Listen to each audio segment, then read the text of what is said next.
Good afternoon, everybody. Welcome to the Illawarra, and welcome to country. This is the Dharawal country. The Hars Aviation Museum acknowledges the Dharawal people, who are Australian Aboriginal and Torres Strait Islander peoples of this nation. We acknowledge the traditional custodians of the lands on which our organization is located and where we conduct our business. We pay our respects to the ancestors and elders, past and present. Hars Aviation Museum is committed to honoring Australian Aboriginal and Torres Strait Islander peoples' unique cultural and spiritual relationship to the land, waters, and seas, and their rich contribution to society. Hars Aviation Museum proudly rests on the land of the Woodai people, who are part of the Dharawal Nation. Thank you. I'd like to give you a quick overall view of the festivities for this afternoon. It's basically going to be in 4 acts that we're doing our reunion here today. In the first act, we're going to tell the story, the official story, through the words of the official reports of proceedings at the time, which will be read by the leading officers of the HMAS Melbourne and the HMAS Torrens. And then after that, there will be a short talk between me and our MC, Ian Hislop, and then there'll be a break for an air show. We're gonna have a brief air show. We'll open up the hangar doors, and then it will be time for some lunch, and then we'll resume at 2 o'clock. Act 2 of our reunion today is to honor the rescuers of the MG99, and then we move on to Act 3, which are the stories of the rescued, the MG99 people and their second generation. Act 4, which will be the highlight of today's reunion, will be the unveiling of the painting of the rescue, which started this whole reunion process. So that will be the highlight at the end of our program, and then there'll be gift giving and thanks and all that. So that's just to give you a lay of the land on what's going to be happening this afternoon. So, and there'll also be some musical breaks, so you can grab another drink or another bite to eat while we're continuing. So first of all, next I would like to introduce Stephen Nguyen, the leader of the MG99 group, who will give a brief.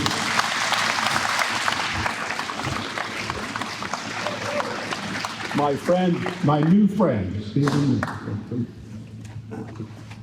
Good afternoon, distinguished guests, ladies and gentlemen. My name is Stephen Nguyen, the key organizer of this event, and also a leader of the MG99. It's my privilege and pleasure on behalf of the group and of the committee to welcome you all to this very special occasion, the 40th anniversary of the MG99.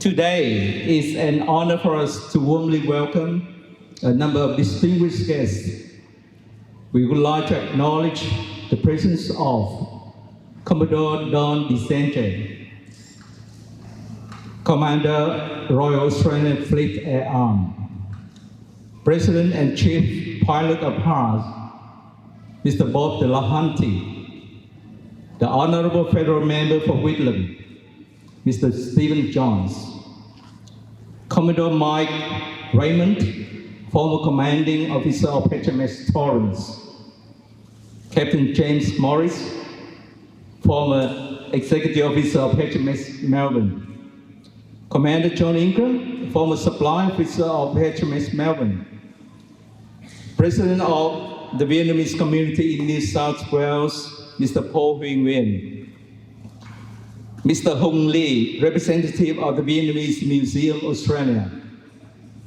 Lieutenant Commander Alan Earn, Mrs. Hương Thùy Trân, President of the Vietnamese community in Wollongong, Mr. Murray Bolton, President of Illawarra Subsection, Naval Association of Australia. I also would like to acknowledge the presence of the event's major sponsors, HARS Historical Aviation Museum, Dr. Brian Kung and his wife, Mrs. Kamang Tran, Dr. Joseph Doe and his wife, Mrs. Trang Doe, Mr. and Mrs. Anthony and Marianne Tran of Alawa Pharmacy, Ex-Gutters Proprietary Limited, Mrs. Châu Nguyen of Profession Now, Mr. and Mrs. Thuan and Thuyen Nguyen of TVT Transport, Mr. and Mrs. Tam Nguyen, the captain, Mr. and Mrs. Lan Vo, Mr. and Mrs. Zhang and Phil Condon. Ladies and gentlemen, in the 40 years since our resettlement in Australia, we have been enjoying life as free citizens. We have been enjoying freedom of speech, freedom of gathering, of traveling, of voting, of practicing religions, which we didn't have under the rule of the communist regime. Those were the reasons that led us to escape the regime on this day 40 years ago. No one wants to leave their country unless the land is unsafe. As you know, it was not easy for us to start a new life in a new country.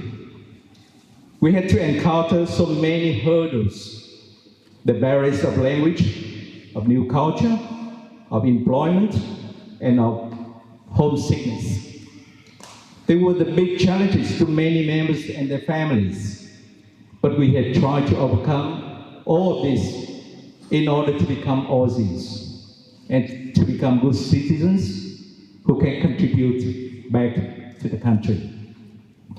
The first generation of the group worked very hard in the factories, in various trading or government sectors to build a family, to raise the children, to buy a dream home, or to support the family members who were left behind and who were still living under the oppression of the communist authority in Vietnam. The second generation have also worked very hard for their future, especially through education. Most of them are very successful and have become professionals in various careers as pharmacists, audiologists, doctors, specialists, profession, engineer, IT programmer, and even musicians. Their contribution to this country throughout the years has been huge. This country, Australia, is the land of prosperity and opportunities. This country gave us the chance to be integrated into mainstream society. It gave us opportunities to live as free citizens. It gave us opportunities to contribute to the development of the country. And above all, ladies and gentlemen, deeply from the bottom of our hearts, Australia gave us a new life and a feeling of being reborn. From that point of view, we always think Australia and her people with gratitude, appreciation and thanks, especially to officers, seamen, and their crews of the HMS Melbourne and HMAS Torrens, who were involved directly with the recovery that happened on Sunday afternoon, 21st of June, 1981. In 40 years, myself, as the leader of the MG99, I have had the chance to organize a number of these reunions. The 25th anniversary in 2007, the 30th in 2012, and today, our 40th anniversary. We are very happy to see a big number of the officers, seamen and air crews who have flown in from very far, some from Perth, Brisbane, Melbourne, and even New Zealand to attend this event. It shows us your great interest in the historic story in which you were directly involved. It also shows us your love to the MG99, to the group of refugees who you rescued in the middle of the ocean, in a very stormy sea 40 years ago.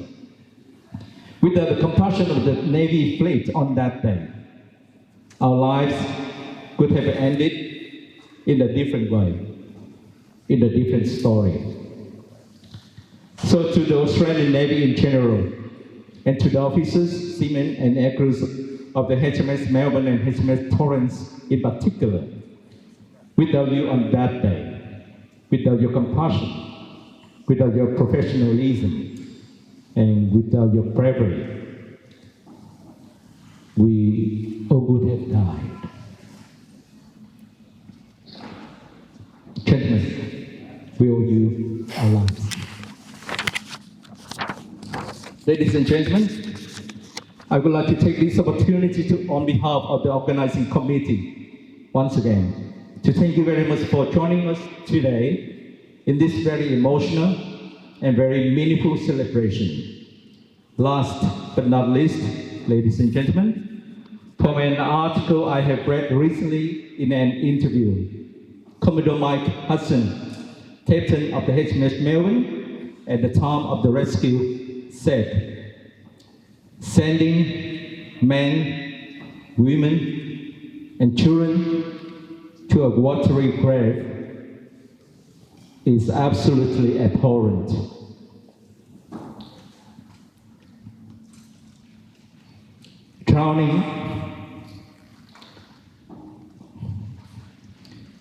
Drowning is a terrible way to die. The sea is a very lonely place. You may be in the Navy for 25 years, but you've got to live with your conscience all of your life. The MG99 rescue was the highlight of my career. Ladies and gentlemen, I wish you all a great time today. Thank you.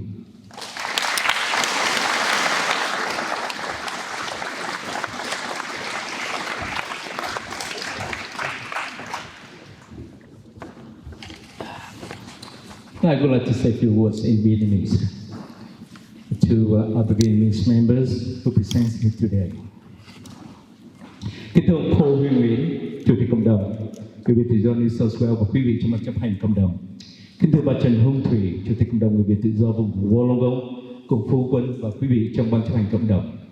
Kính thưa ông Lê Văn Hữu, đại diện Viện Bảo tàng Việt Nam và quý vị trong ban quản trị Viện Bảo tàng. Kính thưa quý vị đại diện các cơ quan truyền thông. Kính thưa quý mạnh thường quân, kính thưa quý đồng hương, quý thuyền nhân, cùng gia đình và thân hữu. Chúng tôi là Nguyễn Công Khanh, hay cũng được gọi dưới cái tên Stephen Nguyễn, là trưởng nhóm MG99 và là trưởng ban tổ chức sự kiện ngày hôm nay. Trước hết, thay mặt cho ban tổ chức, chúng tôi xin được gửi đến quý vị lời chào mừng thân ái và trân trọng nhất của chúng tôi. Kính thưa quý vị, 40 năm là một chặng đường rất dài của một đời người. Trong căn tính của một người tị nạn định cư ở xứ người, lòng chúng tôi luôn nhớ về quê hương, về những con người cùng khổ, còn đang sống dưới chế độ Cộng sản Việt Nam. Chúng tôi cũng hằng luôn nhớ đến nước Úc và người dân Úc bằng một tấm lòng biết ơn sâu xa khi đã cho chúng tôi cơ hội sống như những người tự do trên xứ sở này. Câu chuyện cứu vớt 99 thuyền nhân tị nạn Việt Nam nhóm MG99 xảy ra vào ngày 21 tháng 6 năm 1981 đã đi vào lịch sử tị nạn của nước Úc, khi mà Hải quân Úc nói chung, hạm đội Úc nói riêng, dẫn đầu bởi hàng không mẫu hạm HMS Melbourne đã thực thi chính sách nhân đạo cứu vớt chúng tôi ngoài Biển Đông cách nay đúng 40 năm. Hôm nay chúng tôi, các thuyền nhân và gia đình đã có cơ duyên lớn khi được gặp lại các sĩ quan và các thủy thủ ân nhân trong ngày kỷ niệm đánh dấu 40 năm về biến cố này. Một cơ duyên thật là hãn hữu, thật là hiếm hoi, đầy tính nhân văn, mang lại nhiều xúc động cho từng thuyền nhân chúng tôi và cho các vị ân nhân cứu tử. Sự hiện diện đông đủ của quý vị đã cho chúng tôi một cảm nhận thật ấm áp, gần gũi. Chúng tôi vinh dự được đón tiếp quý vị trong nghĩa tình của hai chữ đồng hương. Thay mặt cho ban tổ chức, chúng tôi xin ghi nhận sự hiện diện và hỗ trợ tài chính của quý vị bằng một tấm lòng cảm mến và biết ơn. Kính chúc quý vị có được một ngày vui, trọn vẹn và nhiều ý nghĩa. Xin cảm ơn quý vị. Ladies and gentlemen, we'd like to introduce RAN Chaplain Stephen S.B., HMS Albatross, who will commit 1 minute's silence to fallen comrades in respect to Rear Admiral John Stevens, RAN, former commander of Her Majesty's Australian Fleet, Admiral Michael Hudson, former Chief of Navy and former commanding officer of the HMS Melbourne, groom and tracker pilot, Sub-Lieutenant David Marshall, former RAN officers and sailors, MG99 members who've passed away, and to the 500,000 refugees who lost their lives fleeing communist Vietnam in 1975. Before I commence the 1 minute silence, I'd like to pray for refugees around the world. Today is World Refugee Day. So would you join me please as we pray. Holy and merciful God, thank you that we can gather today to celebrate and remember this great rescue. For you are the one who created us all in your image, and we exist because of the welcome you granted each one of us at birth. You have created us as individuals, some as refugees, some as asylum seekers, and others as immigrants. You've called us to be your hands and your feet in the world, to feed the hungry, to clothe the naked, and to set the captives free. God, hear our prayer for peace, for justice and community. Hear our prayer for your will on earth to be done as it is in heaven. God, we ask that you would be with us now and empower and guide and sustain us. For God, we pray that all your children all over the world, especially those who are displaced by human disaster, Lord, we hear the cries of the suffering. We see the violence in our midst. We pray for our brothers and sisters in sub-Saharan Africa, Mali, Somalia, Sudan and Eritrea. And we grieve the nearly 16 years of conflict in the Democratic Republic of Congo, the unrest, the millions displaced. We mourn the murders, the disappearances, mass rape and torture. We mourn the millions of refugees forced to live in overcrowded camps, urban slums with little opportunity for work or recreation. We pray for your children in East Asia, the Near East, South Asia, Latin America. We pray for Burmese refugees, for your children in Iraq, Palestine, Afghanistan, Iran, Tibet, Sri Lanka, Bhutan and Syria. We pray for all those who are displaced by violence and unrest, for those forced to leave their homes with no hope of return, for those without appropriate documentation or means of economic livelihood. We pray for all your people and for your church. We pray that you may strengthen us and sustain us with your Spirit, your mercy and grace. Allow us to heed your call to welcome the stranger in our midst.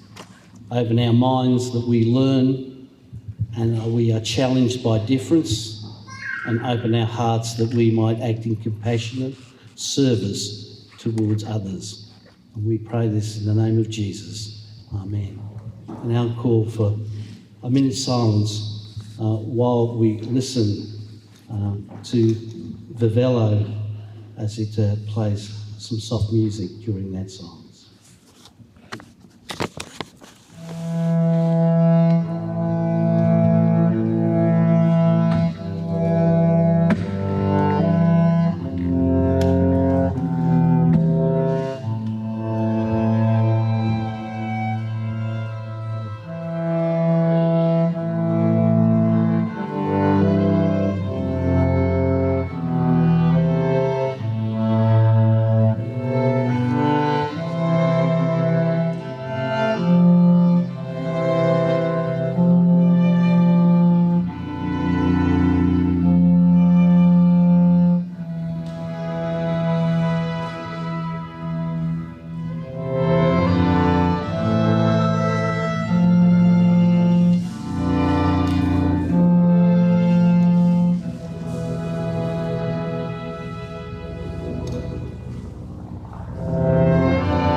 Thank you very much, Vivello.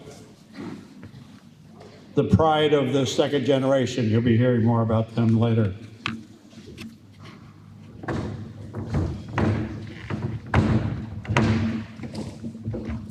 I would now like to introduce an old friend of mine. We go way back. As just a bit of background on myself, I was a civilian aid worker, and then I was a journalist in South Vietnam between 1964 and 1975 until the fall of Saigon in April 1975.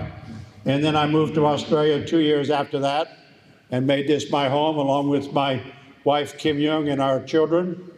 And among the people I met over the years was Ian Hislop, who was a Channel 7 foreign correspondent.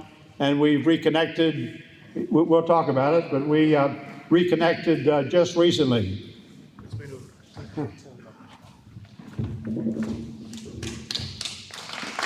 Ian Hislop, everybody. He's retired. You recognize the voice, though. It's been a long, long time. That's right. Saigon. I heard those helicopter noises there, and I thought it was very, very appropriate for Vietnam. Yeah, I didn't know where to go when I heard that chopper flying over. Well, the story I did some 1995 in Saigon. Went up there and went with this man and his lovely wife, and she in search of the family that she had not seen in 20 years, and he to confront some of the ghosts of the past. It was a great story, very emotional, and I regard it very fondly. But in terms of the rest of it, we talk about the boat people. I, as a young journalist for the ABC, used to go up to Darwin on numerous occasions in the 70s, and I would fly out in a light aircraft looking for refugee boats. So at that time, as you can imagine, there were a lot of them coming down. And so I suppose I have a bit of a connection to the boat people story. Well, everything always comes around with Vietnam. You never leave it. It's always with you. So please.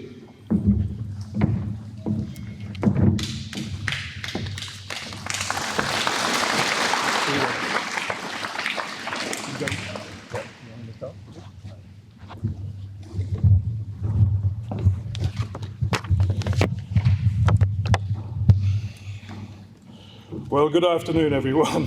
Let me add my welcome. It's great to be in this fantastic venue. It's going to be a very busy afternoon, and I'd like to start by asking who in the audience was rescued from the South China Sea 40 years ago? Hands up. Yeah, we are. Well, I don't have to tell you, you were a very, very lucky lot. Now, if anyone wants to go over there and kiss Tracker 851 this afternoon, by all means, feel free to do that.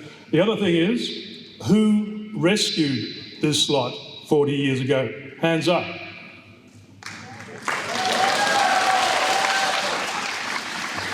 Well, that gives you a look at who's who, so you'll know who to talk to as the afternoon progresses. One man who knows that aircraft very well is Bob Delahunty, the President and Chief Pilot of Haas.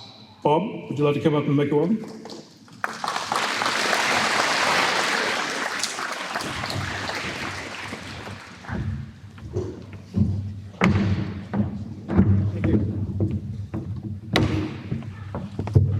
Ladies and gentlemen, special guests, those boat people who are here and their families and extended families, and all our Haas members who support what we are doing today.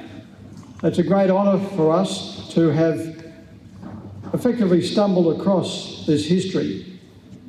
And I'd like just to pay tribute to our former Navy people who are with Haas now, and also Haas members who have taken a great amount of interest in the aircraft that we've been able to save from the Royal Australian Navy historic flight.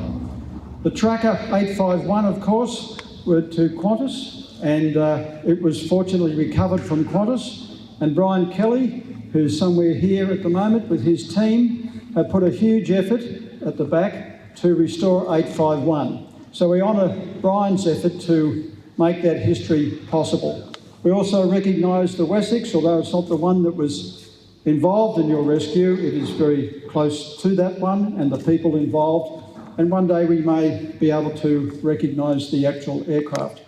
We're also fortunate to have a number of members of Haas who were in Vietnam at the time when you people were, and in fact standing over in the front of 851 is Trevor Wallace, who was in our Air Force. Put your hand up, Trevor. He was up there serving with our Air Force. We've also had next to him his wife, of course, but she wasn't up there then, I don't think. Jim Thurston, put your hand up, Jim, who flew in and out with Qantas to bring people back and our soldiers. And we also have somewhere Dick Elliott. Dick, if you put your hand up, he flew the last Australian DC-3 in and out of Saigon just before it fell. We have a number of Vietnam veterans in our mix, and my brother is one of them, unfortunately can't be here today.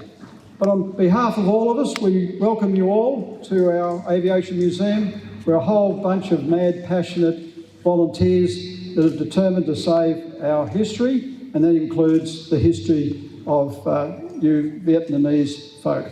I've also had the pleasure of working with two Vietnamese people, and the memories and the stories are always dear to my heart. But we welcome you all and have a wonderful time here at our Aviation Museum. Thank you.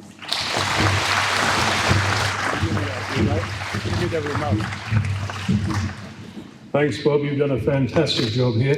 There are two men here today who played a pivotal role in the rescue operation. I'd like to ask Commander Joe Maurice, the former Executive Officer of the HMS Melbourne, and Commodore Mike Raymond, the former Commanding Officer of the HMS Torrens, to come to the stage, please.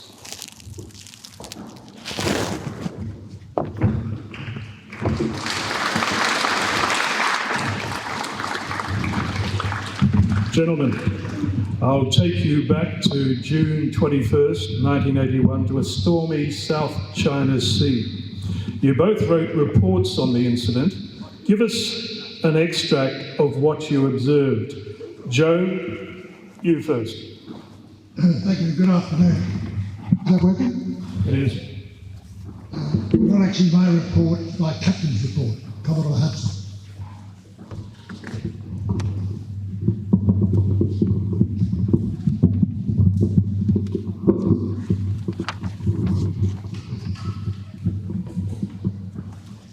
It was Sunday, the 21st of June, 1981. The aircraft carrier HMS Melbourne and her escort HMAS Torrens were operating in the South China Sea. During the morning, an STG aircraft, Tracker 857, which was on surveillance patrol, sighted a vessel in distress. The merchant vessel was directed to the scene and embarked all those on board the stricken vessel before proceeding on its way. I understand the pilot of 857 is here today. No? Yes, there it is. Give him some applause.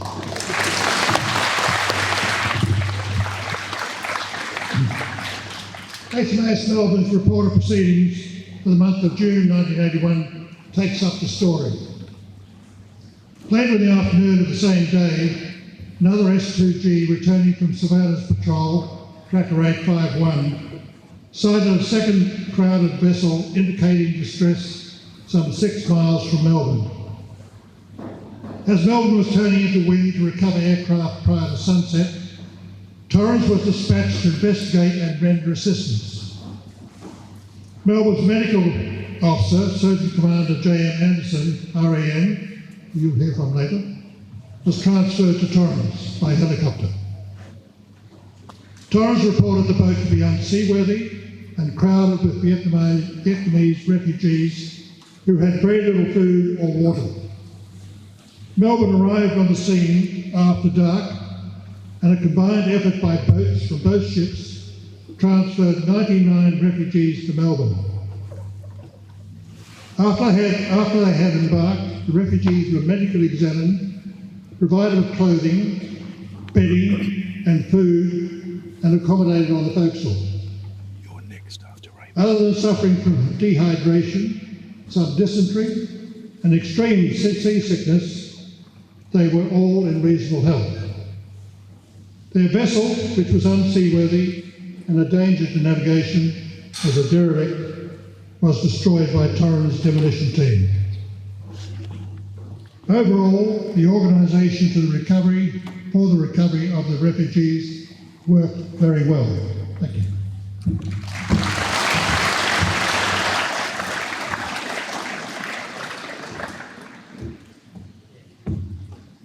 Commodore Mike Raymond. Good afternoon.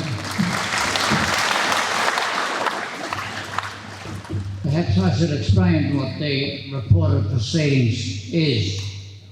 It's a letter that the commanding officer of every warship is required to deliver at the end of every month, indicating their ship's activities for that month. At 1800, on the night of the question, Torrens was ordered to close a small boat sighted in the vicinity of the group, the task group, by an S2G aircraft. On closing the boat, it was found to be full of refugees from Vietnam. The subsequent report from the boarding officer indicated the boat was not seaworthy and that the refugees had food and water sufficient for about 2 more days. The refugees were transferred by boats to Melbourne, and Torrens placed a demolition team on board to sink it. Unfortunately, the first set of charges failed to explode, and the demolitions officer, Lieutenant Frost, accompanied by Petty Officer Marcus and Leading Seaman Wood, returned the boat, to the boat, to replace the countermining charges. This operation was successful, and at about 2:20 the following morning, the refugee boat was destroyed. The operation of transferring 99 Vietnamese refugees by boat to Melbourne and the destruction of their boat was carried out in darkness, and the success of the operation, with no mishaps or casualties, reflected credit on all the personnel involved. Torrens rejoined Melbourne at 1800 the following day and proceeded towards Singapore. Thank you. Thank you, gentlemen. That sets the scene very nicely. One man who has a special connection to the MG99 story is my friend Carl Robinson. He's worked tirelessly to bring you together for today's reunion and has tracked down many of the Navy men who took part in the rescue operation.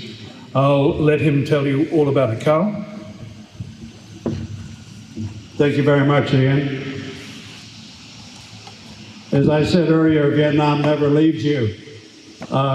When my wife and I retired to Calderwood Estate, which is just west of the airport, last April, after many years, we've been here 44 years in Australia after living in Sydney and Queensland, back to Sydney.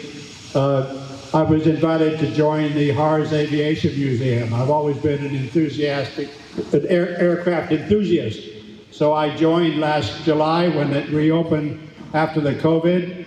I was one of the first to join Haas, and I joined what was really like a giant men's shed for aircraft, right? 82-year-old men still tinkering with rotary engines, right? Like the propeller sort of engine. I've helped out as a journalist. I helped out with the social media, got a YouTube channel going. And then suddenly out of the blue, you'll hear the detailed story later. In January, we found out about the history of 851, which is really in the same position a bit back, but kind of neglected. No one ever really knew its story before. So when Stephen Wynn and the MG99 people heard about it, they said, we'll come down and see. And I thought it would be Stephen and the captain and a couple of people, but no, 44 people showed up. With banh mi, with sandwiches for everybody. And they were kissing and hugging the plane. It was like our savior. So we said, well, why don't you come back for the 40th anniversary in June? So since mid-March, I told Stephen to say, okay, you find the Vietnamese involved and I'll round up the Aussies, right? That's my job. So that's what I've done, is round up you Aussies. So this has brought like a whole lifetime of being, I mean, if I wasn't curious, I wouldn't be a journalist, right? But it brought all my life skills of being like an investigative reporter and just trying to find people. I tried Melbourne Association and website, nobody answered. So I thought, well, maybe they're on Facebook, all the sailors. We knew the officers, the company, but where are the sailors? So thanks to Gail, Gail, where's she? Gail, where are you, Gail? Gail permitted me to join the MG99 group, and I put up a couple pictures that Rob Patterson shot, and the same day we started identifying people. And that just grew, the response on Facebook, the Melbourne group, and then later the Torrens, and even the RAN band, all Facebook. These people came out of the woodwork. I think there are about 100 people on the Melbourne Facebook page replied, and today we've got a good 20 or so who've shown up. So that was really my greatest pride, really, in this whole thing, was finding the sailors, the guys who did the hard work, and they're here today. Thank you.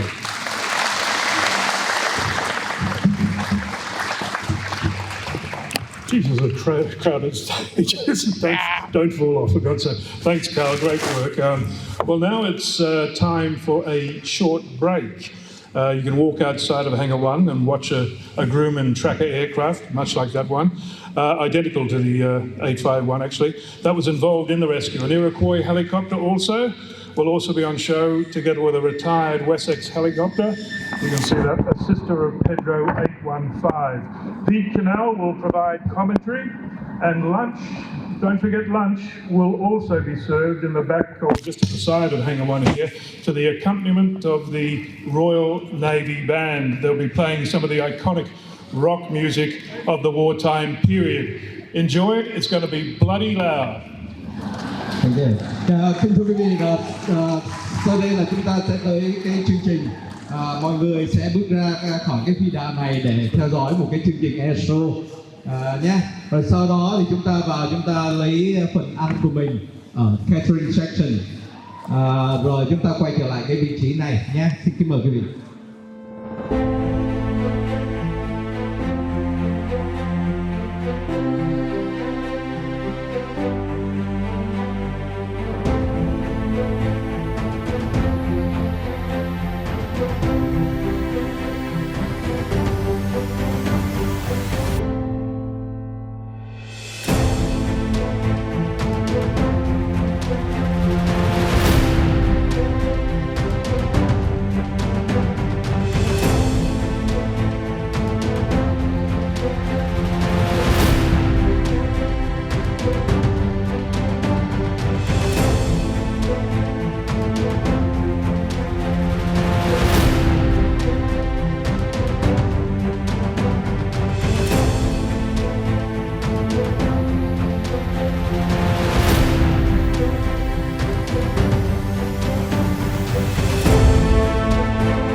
Okay, ladies and gentlemen, I hope you enjoyed that lunch and the music of the RAN.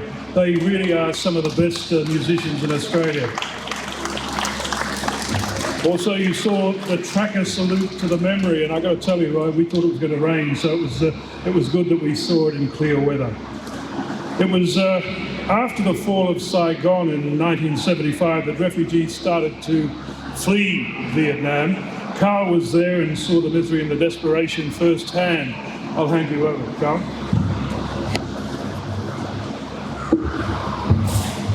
Thank you, Ian. On noon of 30 April 1975, that was a tragic day in the history of South Vietnam, the Republic of Vietnam. That is when Saigon surrendered. That was the fall of Saigon. And everybody here has a memory of that and how it happened. There was a short,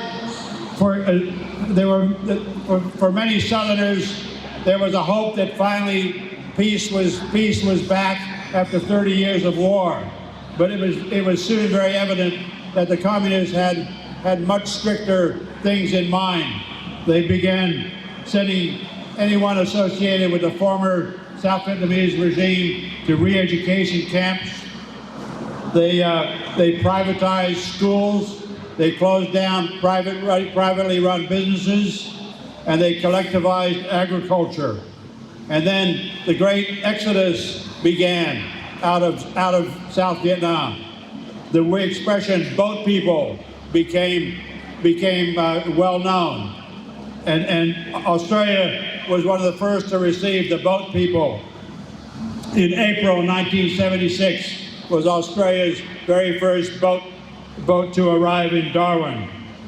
Over the next 5 years, until August of 1981, there were 59 boats came to Australia, with 2,059 refugees on board. The highest number was in 77, 78, where 1,400 came on board. Meanwhile, 5 years after the fall of Saigon, in the northeast corner of the Mekong Delta, in eastern Long An province, due south of Saigon, around the district town of Kanduk, one man was building a wooden boat, 13.7 meters long and only a couple meters wide, and he was planning his escape with his wife and 7 children. This was Nguyen Van Tam, who partnered with Tran Son, a man from the local district town of Kanduk, to plan their escape from South Vietnam, from Vietnam. So on the night of 16 June 1981, I actually went and looked this up on a lunar calendar. That was the full moon. And the reason they chose the full moon is they believed that that would be the best way to hide from the communists. Because normally that's when they expected people to escape and they would see them. So that was an added danger as they left, as the escapees arrived on their boat near midnight and boarded their boat. The 99 people on board, well, it was actually with Tom and Son's family, it was more like 50 people. They came from all walks of life, mostly from Saigon. There were Vietnamese, Chinese, who were the first to suffer after the fall of Saigon with the nationalization of businesses. There were a lot of either 1954 Northerners who had come south when Vietnam was divided, or their children, like Mr. Stephen Nguyen. There was one person that I've met. I'm still getting to know these people. There was one whose father was a policeman who was killed in the Tet Offensive of 1968, and he and his family, so this is his widow and his children, were forced to go to a new education camp, a new economic zone in the countryside north of Saigon.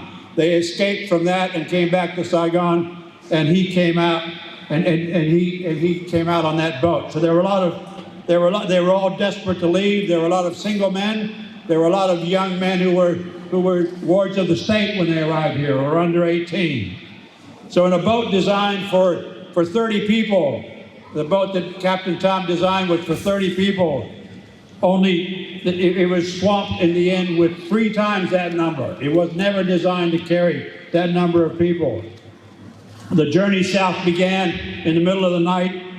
And headed south past Khon Son Island, but within 24 hours, the Nghia Hung, as the boat was called, broke down and began to drift. They had an auxiliary engine with a long propeller on board that broke down too, and they began drifting to the northeast with the southwest monsoon pushing them. For 4 days, the boat drifted further and further to the northeast under heavy. This was during the monsoon, so the waves were quite harsh. Most people were underneath, crammed in the hold of this tiny boat.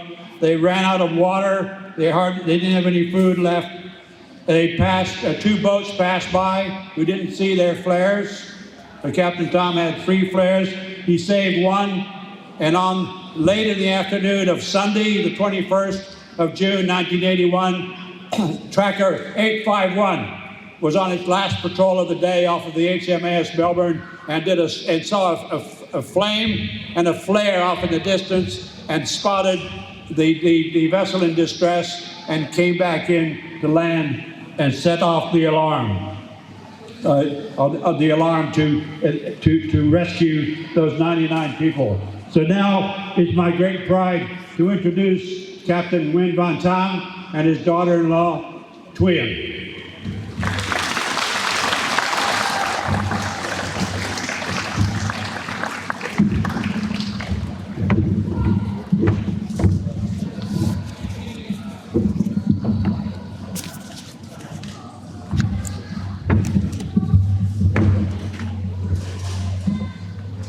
Kính thưa quý vị hải quân đoàn, kính thưa quý thân hữu và các em cháu của tàu Nghĩa Hùng. Tôi Nguyễn Văn Tam, thuyền trưởng của con tàu Nghĩa Hùng.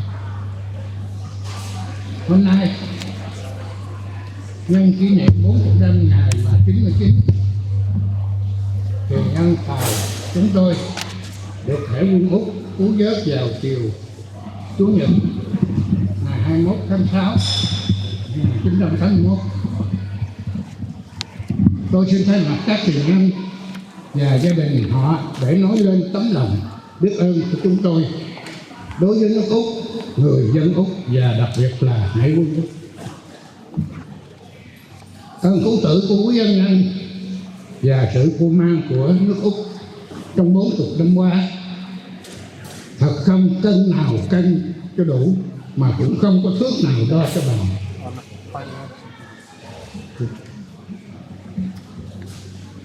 Chúng tôi, các thuyền nhân và gia đình trong 40 năm định cư nơi đây đã được hưởng một đời sống tự do, no ấm và hạnh phúc, điều mà chúng tôi không thể có được.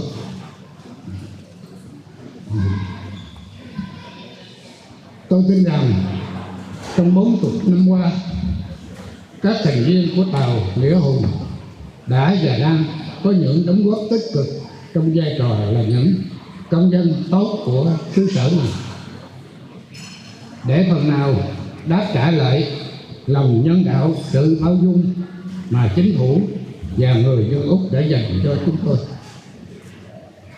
Một lần nữa,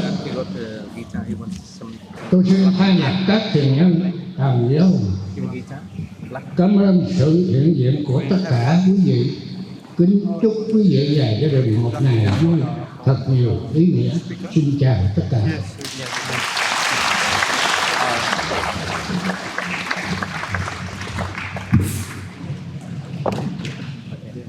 Good afternoon, distinguished guests, members of the Naval Force, ladies and gentlemen. I am Tan Dan Nguyen, captain of Nghĩa Hùng refugee boat.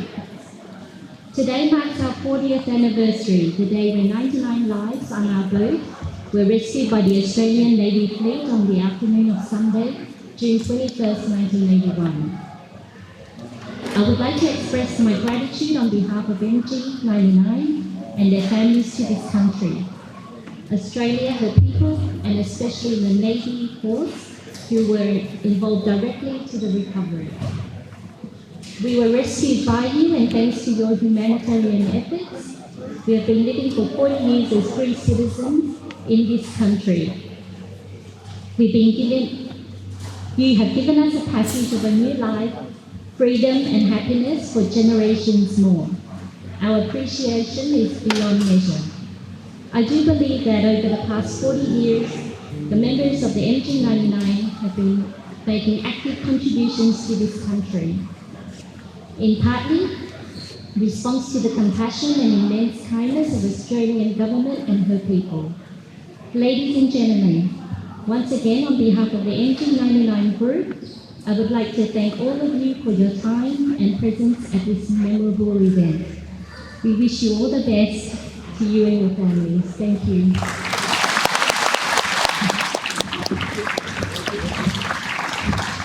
Thank you very much. Thank you very much. Thank you very much, Captain Tom. On high, come on you. I would now like to introduce the Vietnam community of Australia, Wollongong branch, for a cultural music and dance program. So a bit of a break here. Thank you.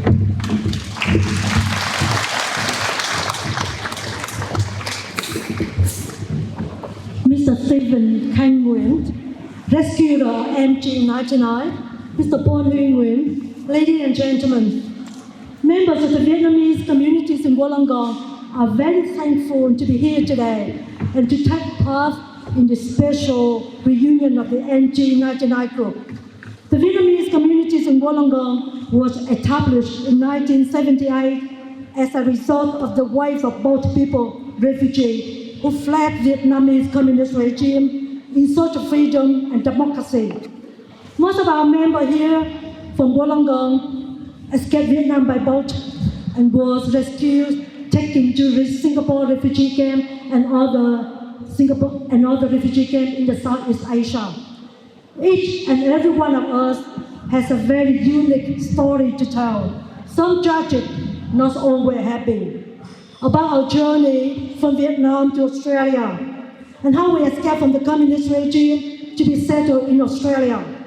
We would never escape Vietnam for economic reasons. We escaped because of oppression in our homeland.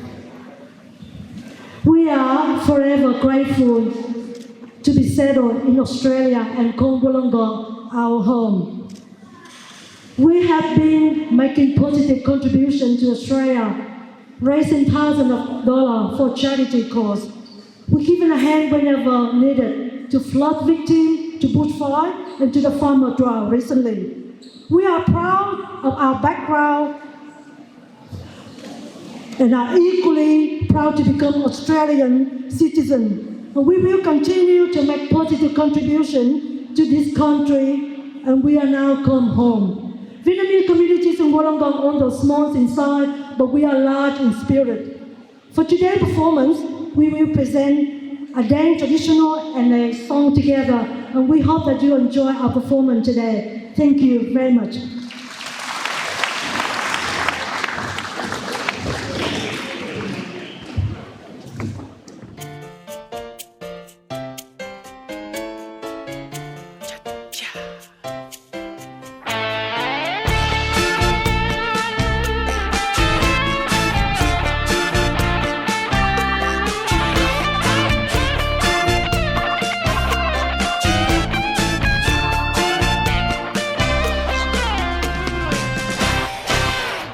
Mùa xuân sang ngàn nơi ngát niềm tin yêu đời, bầy chim non lươn bay hót lời ca vang trời.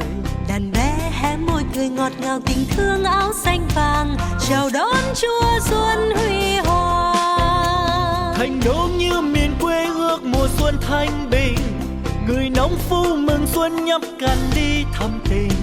Người chiến sĩ xa vời thì mừng mùa xuân thắng lợi nhiều, để đón Chúa xuân yêu kiều. Thắm thiết biết mấy mùa xuân ấm êm bên nhau, bao nhiêu yêu tư dần hơn xóa tan thương đau. Tiếng hát quyến luyến làm ngây ngất trong tim ta, hờn xuân xưa đi qua cùng đón lấy gió mới.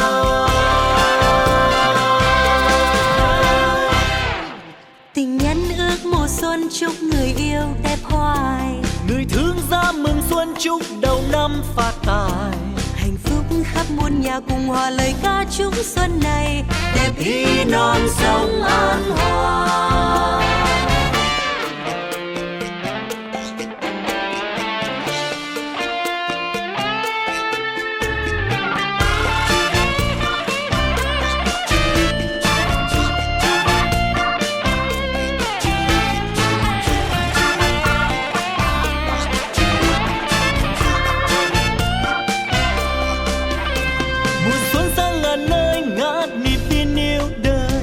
Bầy chim non lượn bay hót lời ca vang trời.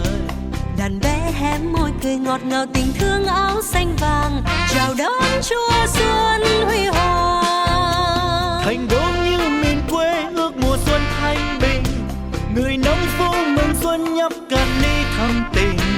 Người chiến sĩ xa vời thì mừng mùa xuân thắng lợi nhiều, để đón Chúa xuân yêu kiều. Thắm thiết biết mấy mùa xuân ấm êm bên nhau, bao nhiêu yêu tư dần hơn xóa tan thương đau. Tiếng hát quyến luyến làm ngây ngất trong tim ta,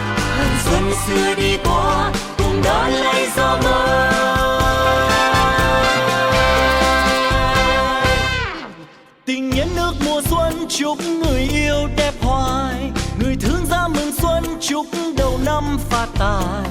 Hạnh phúc khắp muôn nhà cùng hòa lời ca chúc xuân này đẹp ý non sông an hòa.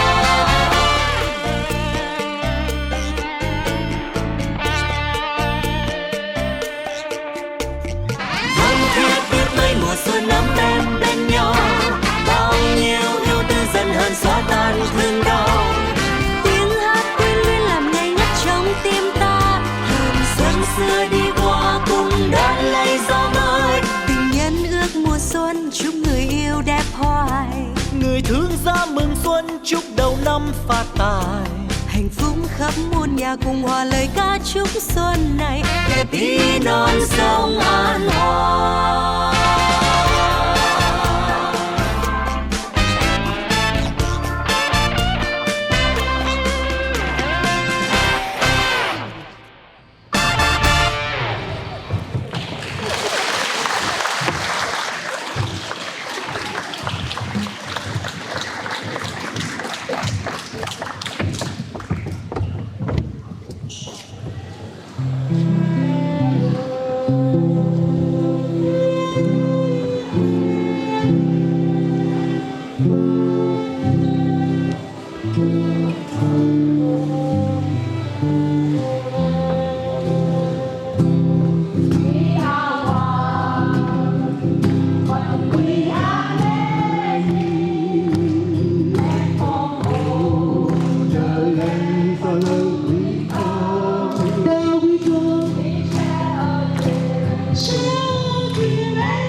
My story now. I'm a farmer, I'm a baker. My name is hard to say. I have a slanty eyes. My hair is black, my yellow is the sun. I settled down in Wollongong and I love my new homeland. I'm the Vietnamese, I'm the refugee, and now I'm proud I am Australian.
Well, how was that?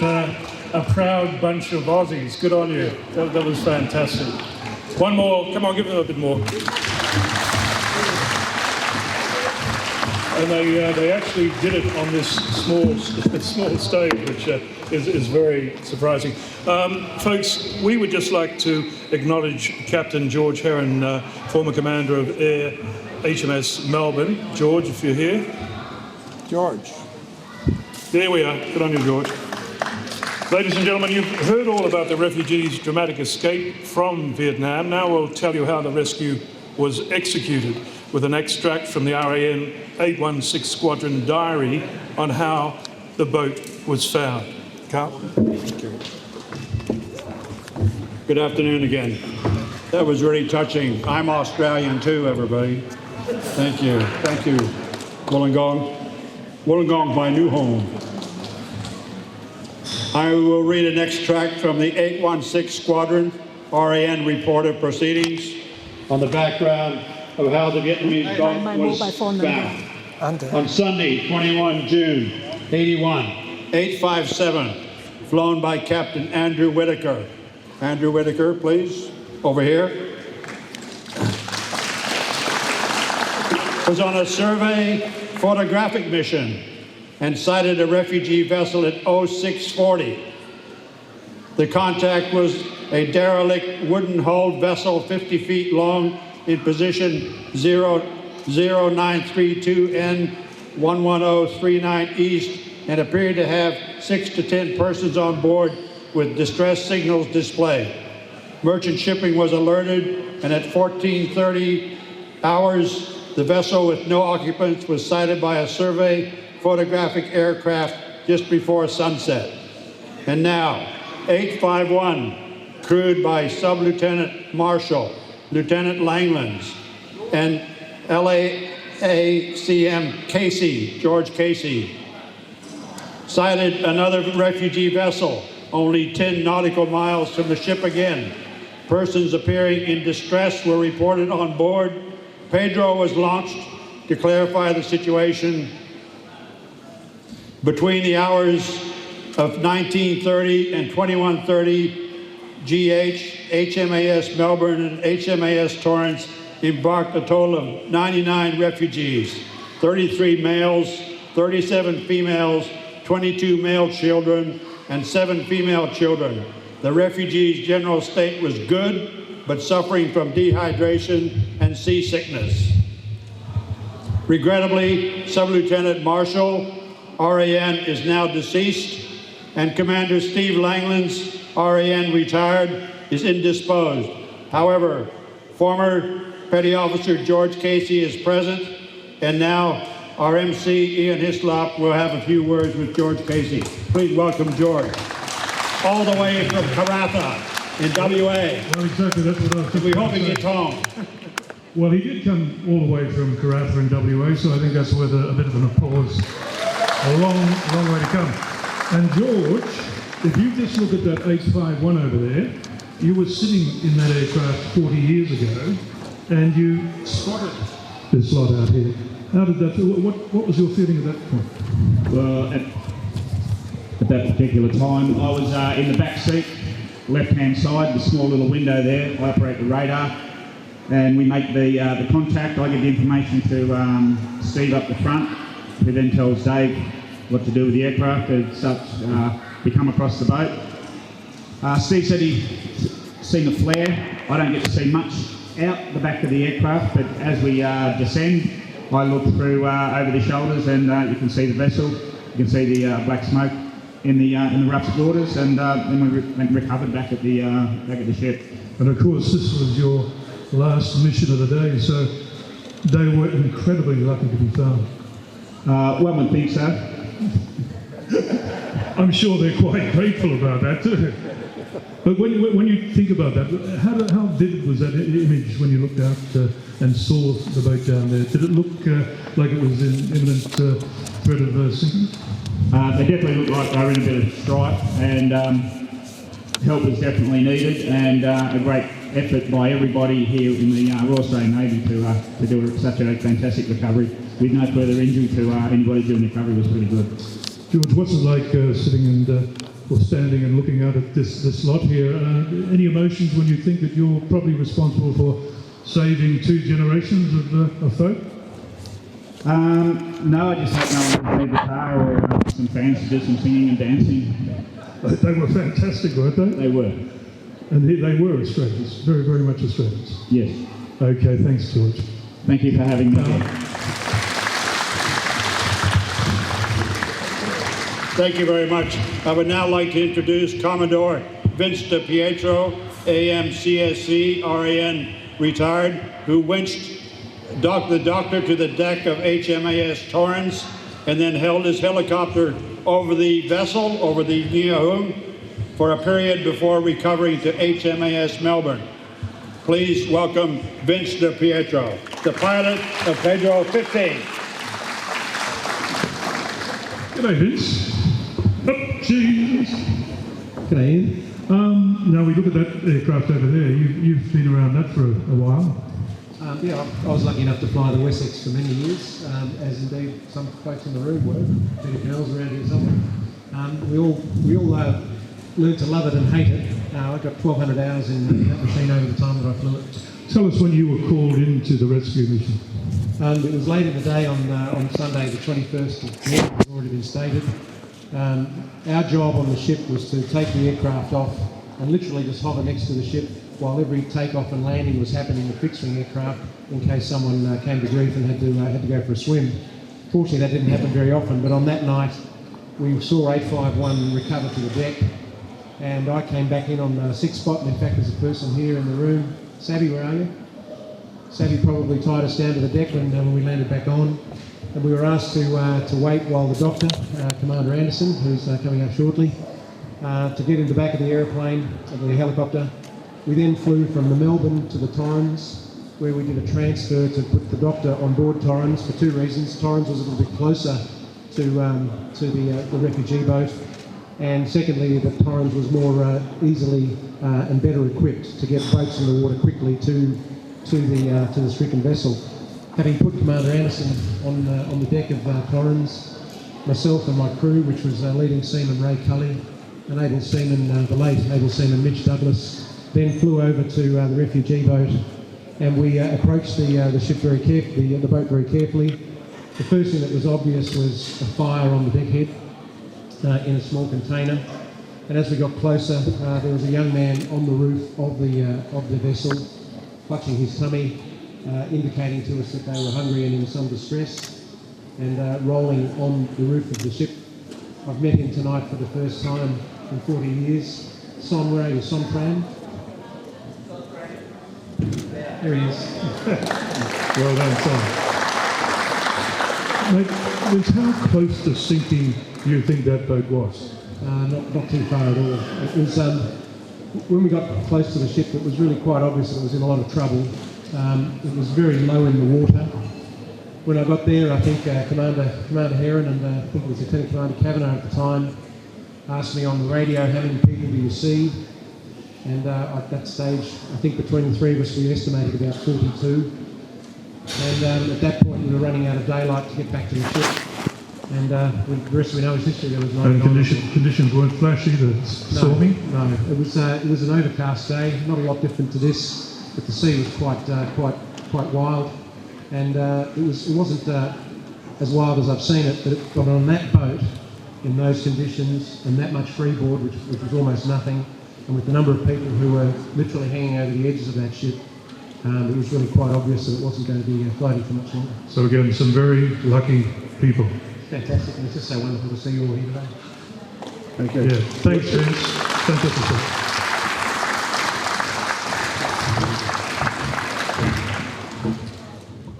We will now meet Dr. John Anderson, whom Vince just mentioned. He carried over to the Torrens and winched down onto the deck of the Torrens. And he swears he doesn't remember that incident, but I think. Well, but you don't remember. You should remember being lowered out of the side of one of these things. Anyway, that's the whole Dr. part. Anderson. He got the hardest job, didn't he? How tricky was it getting down that winch? Well, it was something that I had done before, but it's always tricky, and when you've got a bouncing deck to land on, it's not easy, no. This is back. You're gonna make a comment about Doc here, are you? Sorry. No, not at all. I was just going to comment that it might have been a rough sea, but the incredibly smooth flying made sure you got there in one piece. A bit of rivalry there. Doctor, what sort of a condition were the refugees in when you got to them? Well, it's actually, the story starts a bit before that, because I was just minding my business in the sick bay. You find out if there's Peter Evans? To come to the bridge. Who? And the captain told me Evans. that they'd spotted what looked like a refugee vessel. And that You'll have to call him I now. was to go over, I don't get know where on to start. board and check it out. And so I did that, and Biggs very kindly took me over the Torrens and put me down on the deck. And then we went in a Gemini over to the vessel. And it's probably the only time that I've actually disobeyed a direct order, because the captain had told me to get on board and check everybody out. Well, it wasn't possible to get on board because, you know, you all know the expression sardines in a can. Well, it definitely was like that. When you talk about sardines, did it surprise you that they were able to get so many people into such a small boat? It was astonishing, and I mean, it just wasn't possible to board the vessel. And one of my greatest memories of when we decided to disembark the people on board and take them back to Melbourne, I was there watching the disembarkation, and I started counting, and I counted 50 people, and it didn't look as if it had made any difference at all to the numbers on board. It still looked like it was the same number as there were at the beginning. So really, it was just amazing that you could have had so many people on board a boat like that. And the general condition of the people on board? Yeah, remarkably good. When we got them back on board Melbourne, we did check them out, and everybody seemed to be in very good condition. So, I mean, they had survived remarkably under the conditions for about 5 or 6 days. Well, a good job by both flyer and doctor. Good on you guys, I'm sure. Well, you give them a round of applause. Now, also, I should mention, behind us, you will see the photos coming up, and the car will be spooling those through. So keep an eye on that so that you can identify various people that may be looking a lot older now than what they used to look like. So just keep an eye on that car. Thank you. We have Peter Evans up here. He is one. I was able to track down 2 members of the boarding party who took Dr. Anderson from the Torrens over to the Ngiahung. And Peter Evans was coming today all the way from Perth, and he was going to be up on the stage.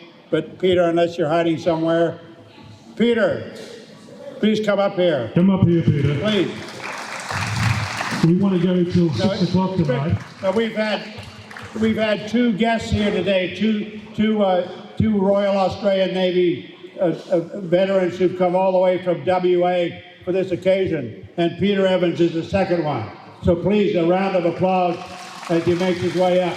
He was in the boarding party that came up with Dr. Anderson. Please, welcome. Peter, welcome. So, images, memories of that day, spill them out.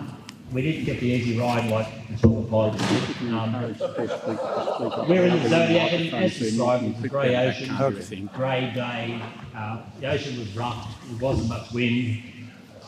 And Ray Smith and I were the 2 Kellicks from Torrens that Mike, the captain of Torrens, sent over in the Zodiac with the doctor, and we went alongside. And my memories are, as soon as we got alongside and held on, just looked at everyone and I describe it as the true refugee, and they just looked in distress. They didn't want to be there. I remember one of the mums trying to give me a baby, first up, right? And we have to say, being a dad now, I would have said yes, but right then it was just no, right? The mothers just wanted to give us their children to help save their kids, right? That was the most important thing to them, was take our babies, and I just amazed at how many women and kids were on that boat, right? And we were there from the first time alongside till Melbourne came back, and we did the shuttle runs, taking them to the Melbourne's boarding area and having to help them up the ladders. And there was no life jackets, no harnesses. we had harnesses for the guys carrying the babies, and I'd be sitting in a 4-metre rubber Zodiac in a 2-metre sea and having a 2-year-old on my lap trying to hold on to them. So it's something that's stuck in my mind all my life, and it's just, you know, thanks to social media we can come back and visit everyone again and say hi, and good seeing you Aussies here too, right? So we have you, and on this picture I've just put up here, we have you and Ray Smith. I think Ray Smith is there, and you too. This overhead picture. Yeah, that's me with my arms up. There's a guy from Melbourne taking up an infant, and I'm just there thinking, don't drop the baby, you know. Like, it's and that's what we did. And that boat there is full of young girls and babies, and you've all seen the photos of when you have to carry them up. If they were old enough and we thought strong enough, they would try and crawl, climb, and then I would climb on the outside of them to make sure they got to the top. But the little ones, they had to go up in a harness, right? So it's, yeah, life-changing for me and life-changing for everyone. Thank you so much. I tell you, these two fellows I tracked down from WA, I actually found his mate Ray first, and then he put me on to Peter. And when I heard that Peter was coming, he had to get time off to come here. I'm just so privileged that he's here. Next, I would like to introduce the photographer, another person we managed to track down, the photographer who's taken these iconic images on both sides. He was the main photographer on the day, and he's even brought similar camera to what he shot. And being an old photographer myself, I had to have him get the gear here. Here he is. That's a very old camera. It's a dinosaur these days, but even then it was pretty well outdated. When you see some of those images you captured, they really truly are iconic. How does that rate in your military career when you take photos of the desperation that you did? Well, it's right up there. It's a moment that wasn't just a high point of my military career, it was also a high point of my entire life. But, you know, I was only just one of 3 photographers that night. And we weren't there to get a photojournalistic front page photograph. We were there just to record events. And we did the best we could. You know, none of us were that sort of photographer. I think a lot of people don't understand just the emotion that goes through those in the front lines, the photographers and journalists, when you're seeing these things. How emotional did you find yourself getting when you were taking those photographs? Well, it sort of suddenly struck home to me just how badly off these people were when I was in a position when they were being carried past me, and they'd come past and I could smell diesel fuel, and I suddenly realised that they were soaked in diesel fuel and salt water, and some of these girls, the children and things, were just in a hell of a mess. Just looking at the shots behind us now, just talk us through some of these photographs. Now, you see those. You took those at the very start? I really can't remember when they were shot, but they were taken from a gun sponson that comes off from the side of the ship. I remember I moved up there to get a better view because initially I started down at the level where they were, and that particular area there I was soon in everybody's way, so I just cleared off and went somewhere else. Yeah, but that's the story, isn't it? Didn't you almost fall overboard? You heard about that, did you? I was up on that sponson, and it was a very hot night, and a lot of the sailors were shirtless, and I wasn't. But most of us had plastic sandals on. They were Navy supplied sandals, and they don't grip very well. Like I said, they were plastic, not rubber. And I was up on that sponson with this thing, or one just like it, and I was leaning right over, and as the ship rolled a little bit, my feet started to slip, and I was about to go down with them, and I threw my knees into the wall and lifted the camera back up, And Well, that would have been another job for the doctor, wouldn't it? 99 folks crawled up the side of that ship. Amazing, isn't it? it is, especially when I was I was photographing it, and I did not see one slip. These fit young sailors did all the hard yakka, and never did I see anybody slip. What do you say to all these folks that you recorded their images all that time ago? Is it good to see them here? Yeah, a great big bravo Zulu, folks. Yeah. Fantastic. Good on you, Pete. Anything you'd like to say, Carl? And you're now, this is your roll of film here, Rob. We're now on board. You were capturing people as they came to the top of the ladder and were being led aboard the ship. And these are just straight from your roll of film. Yeah, there we go. Yeah, that's Commander Ingram there. He That's he was right. like a traffic copper. He was running the show, and he was everywhere, like chicken man. That is probably my favourite photograph of the night. It just shows the desperation on the faces and the hard work that was put in by these young sailors. That was photographed by one of the other photographers. That was taken by a young photographer named Stuart Payne. And Jim Broomhall is unfortunately unable to make it. But, Jim Broomhall, please. Jim, come up here, please. Jim. You slipped in, beardless. You still got your beard on. We were able to find through the Melbourne Facebook group we were able to identify 5 of the sailors who helped the refugees on board that night.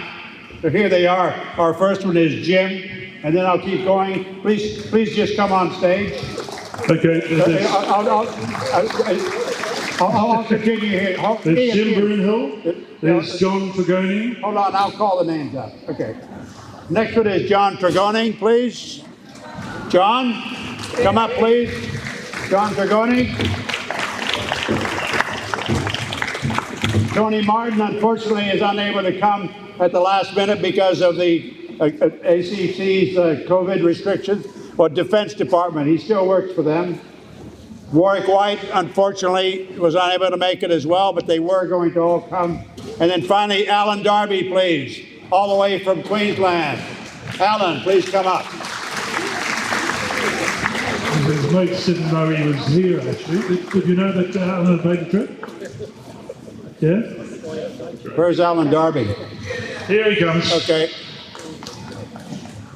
I warned you, Alan. I said you might be needed up here. You can hit Carl with your stick when you get here. So I reckon 3 out of 5 was okay for today, considering. Carl was trying to get 30 on stage, but we did say it was not big enough to accommodate them.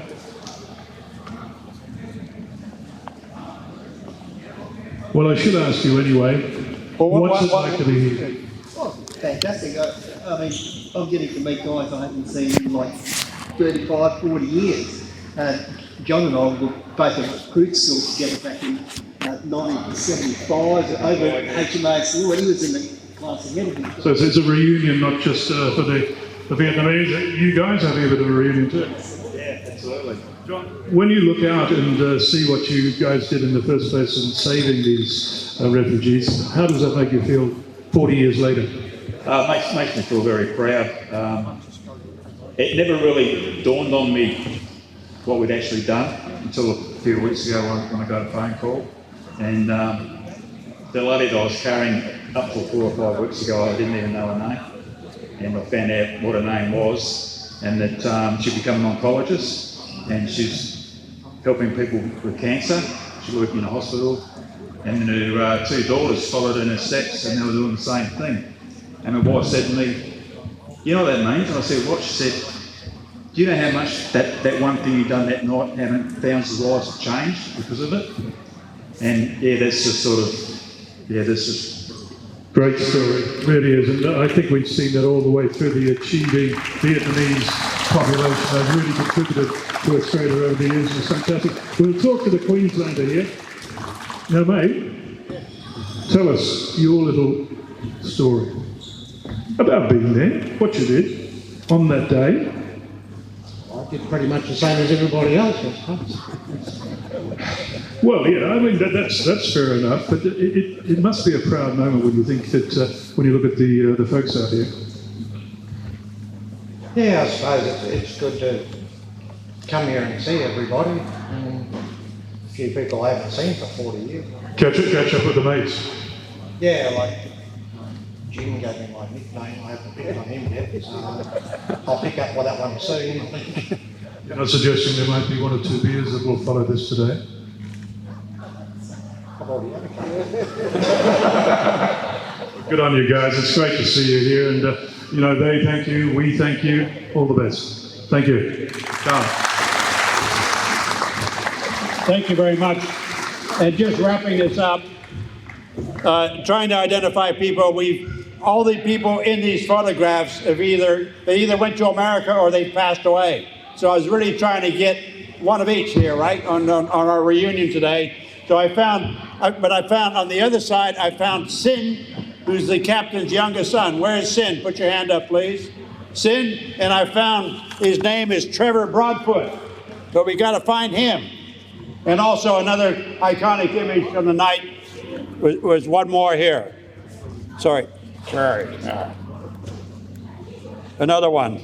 So where are these two men today? Who knows? After this, we'll probably find even more. So once they were on board, they went through medical checks, and they were put in the forecastle of the HMAS Melbourne. Here's another picture. Now, as the HMAS Melbourne continued to into the night, continued towards Singapore, the last act was to destroy the Nghia Hung as a hazard to shipping. And as you heard earlier from the report of proceedings, the first charge left by the last crew failed to go off. So it was the task of then Lieutenant C.J. Chris Frost, or Jack Frost as his friends called him, to go back out there and make sure that the Nghia Hung was blown up. And I reckon that was probably the gutsiest thing of the whole rescue, was Chris Frost going back there to blow up that charge. Thank you. Chris. It's stupid, not right.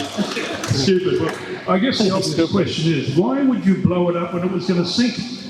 Well, it wasn't going to sink, I don't think. It was a problem. It was a tough old boat, and it was fairly large, and it was a navigational hazard, so I always had to get rid of it, make sure of it. So you just had to get it out of there? Yeah. How long did that actually take from the time you bought it until you got off? I can't recall, to be honest. It would have been probably 35 minutes, 40 minutes. By the time we left the ship, set the charges and came back, and hoped like hell the boat didn't break down all the way back, and then it blew up. And why do you say you were stupid? Well, at the time I didn't worry about it, but now that I'm a bit older and wiser, the chances of it perhaps going off while we were on there was a little bit worrying at times. Good on you, Chris. Good seeing you here. Great to see you. Thank you very much. We will now have a short musical break from the RAN band. Again, another break. Now, as the refugees cruise to Singapore continued, as I like to say facetiously, every afternoon in the forecastle of the HMAS Melbourne, the ship's band played a concert for these bedraggled refugees. So today you will get another taste of the music that they had on that boat as it continued to Singapore back 40 years ago. So we'll have a short musical break, grab another drink and stretch your legs, and we'll then hear the story about the rescued Vietnamese in our story this afternoon. Thank you.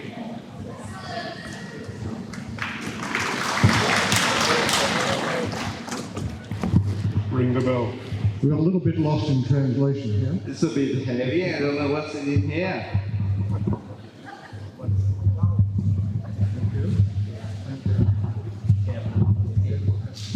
Take it down. Okay, just hold it. This is the ceremonial bell.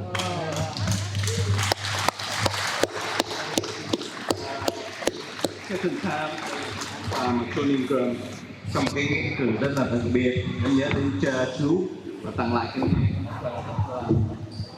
đẹp. Let's go outside your front door. The herald visitors. Cái này tôi có thể đặt nó ở cái cửa trước của chú để welcome the people nhé. Yeah, he did. Copper and metal salvage from HMAS Melbourne in 1982.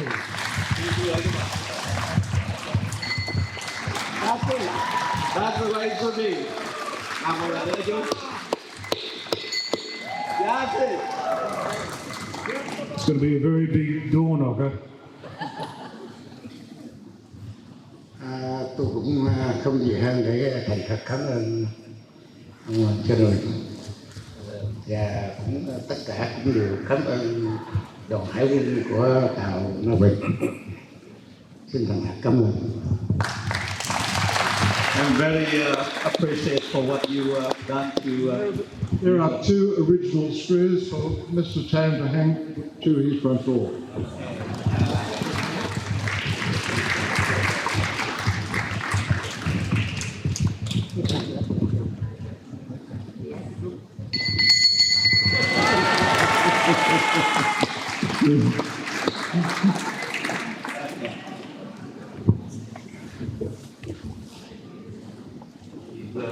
Very appreciated for what you have done to me 40 years ago. All right. Yes, thank you. Thank you. I'll just wait for Mr. Tam to clear down. It's my pleasure. My pleasure. My pleasure.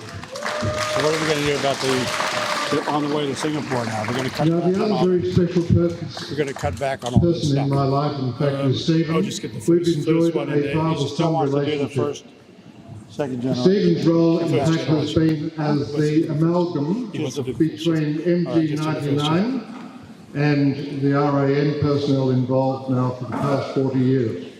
And what I'd like to do, in fact, is to present Stephen with two items.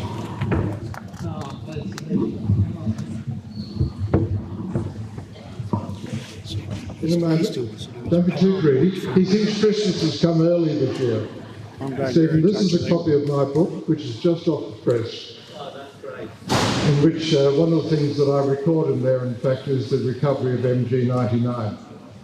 Ladies and gentlemen, about 15 years ago, when I read an article written by a very strange person named John Ingram, and I just wonder how, after 25 years, if someone sit down and wrote an article about my story, the story of Nhi Hung.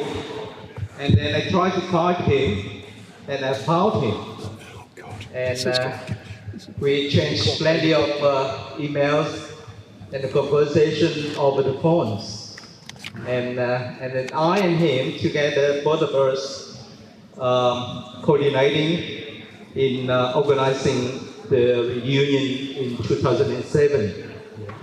Right, and I really appreciate it for what you have done on our life, and especially today you're coming here to event this very special event. Thank you, sir.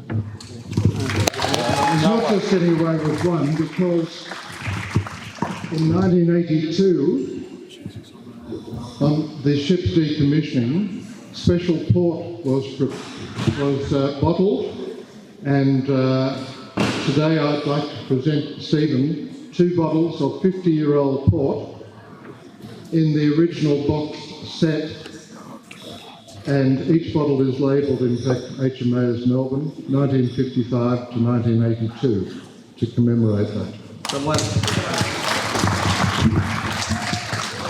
Someone had to take me home today.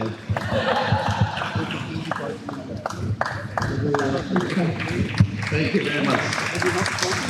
Thanks for your time. Really appreciate it. Now I think I've been asked just to speak very briefly. Today I come here with so many gifts like that. So, John, you're going to be very brief, and then we're Yes, going I'll to be get very Stephen to talk about his experience. So you might as well stay up here, Stephen. Well, we'll talk briefly since we're running late. While Yes, you we speak, I will run. As you continue to Singapore, these will be pictures from on board. Okay, very on quickly. board the vessel.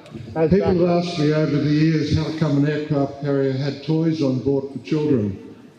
Well, before we'd left Sydney on that particular deployment, the ship's fund, of which it was managed by Maurice as our executive officer, authorised me to spend several $1,000s on clothing, on toys, stationery, that type of thing, even books and toys, that in case we came across a refugee boat, we'd be able to welcome people on board. I was pretty sure we would. I was very disappointed when, at the last minute, Torrens was assigned to take the refugees on board. I was even more delighted when 99 were found to be on board the Nia Hong, which meant that the refugees came to the Melbourne and not to the Torrens. That created a certain amount of panic, I might add, because we only had about 1 to 1.5 hours to prepare everything. But we had embarked in Sydney a 40-foot shipping container of disaster relief material, which included bedding, clothing, mattresses, stretchers, axes, picks, all those sorts of things one might require to aid the civil power ashore in the event of a tsunami or an earthquake or whatever. The ship's fund material, my wife and I, my wife was flown to Hong Kong. We presented those items to the 2 refugee camps at Kai Tak South, Kai Tak North while the ship was there. And with more money from the ship's fund, again courtesy of a very generous executive officer, we bought more clothing. We donated further cash from the ship's company to the refugee camps. Replenished with toys, books, stationery and that type of thing. And it was very fortuitous that Captain Tam had positioned his boat in our pathway 200 miles off the Vietnam coast, roughly halfway across the ocean to the Philippines. So when they came on board that evening, and I might add here, to this day I recall every day the heroism and the ability of those young sailors who up and down that ladder, that swinging rope ladder, bringing people on board. It was just extraordinary. And to think that those weak, emaciated people, many of whom are here today, were young people at the time, required special attention. Everybody was got on board, without even a fingernail being broken. And the sea conditions were very similar to off the coast here in the last 48 hours. Once on board, the first evening was quite exciting because I remember that we commandeered the petty officers' cafeteria, mess deck and facilities. The engineer got very excited because his amount of distilled water on board, which he required to launch aircraft, dissipated rather quickly, and I had to issue a little edict that 3-minute showers were the normal in the Navy. To add to that, we also had a lot of laundry that had to be done, especially for the ladies, so they had a change of clothing the following morning. The Navy clothing, in fact, was quite inappropriate because in the tropics, white shirts on young ladies poses a little bit of a problem. But we had seamstresses, which seemed to come with MG99, and adaptations to the clothing were made very quickly. I recall the chefs prepared rice on the first evening, a fish dish with rice very quickly, and unfortunately they used saffron. And I went around the tables and I said, can you please explain to me why you're not eating the rice, the fresh white rice? And one said, well, they won't eat it because they think that you might be poisoning them. The next thing that we had to encounter, of course, was how to occupy people for 5 days, especially the young children. Safety was a factor because aircraft carriers are inherently unsafe. and there are many exposed areas, particularly on the forecastle, where the people were accommodated. So cargo nets had to be rigged to prevent people being washed over the side. We also had to be very conscious of the fact that boredom sets in very quickly. So volunteer sailors, in fact, formed themselves into small parties and conducted tours of the ship. By the second day, the single young men, like young Stephen here, volunteered themselves to work part of ship. The young ladies without children to care for, they volunteered to clean mess decks, set up the cafeterias, work the tables and so on. So by the time we arrived in Singapore on Friday morning, the integration was virtually complete. On the first night, 22 had indicated Australia as their preferred destination. By the time the Friday morning came in Singapore, 77 stated a preference to become Australians, and we're very proud of that fact. So obviously on board we did the right thing in caring for our newly found passengers. Thank you, John. I'm very, very conscious of time. What I'd like to do now, the man who helped me a great deal in that first 24 hours, 36 hours, was in fact the ship's communications officer, Commander Mike Webster. Here's Mike, I'd like to introduce now, Mike. He'd come forward. Mike's role, in fact, was to interrogate, but he preferred the word not interrogate, but to sit down with a translator and the chief's coxswain and complete all the administration that was required for the Australian government and for other governments concerned, including the Singapore government and the United Nations High Commission for Refugee in Singapore. And it was a result of Mike's superb work in conjunction with Vanessa, who's the young lady there now deceased in the top photograph, who had been fostered by my own parents, and another lady who is here tonight, who is known to them as Hoto Nu, who is Mrs. Amy Dolan Brown. Where are you, Amy? Here's Amy in this picture. Okay, there's Amy. Amy was the third person. She was our Chinese translator and did a superb job. Thank you, Amy. Thanks, John. John's descriptions here are all about the work that he and all the his own staff were doing to get everybody settled in. Mine was more of an official role into trying to make identities for everybody who came on board. And that wasn't always easy. And I'm very grateful for Vanessa, and I'm very sad that she hasn't managed to come with us today, and but her work was very much appreciated.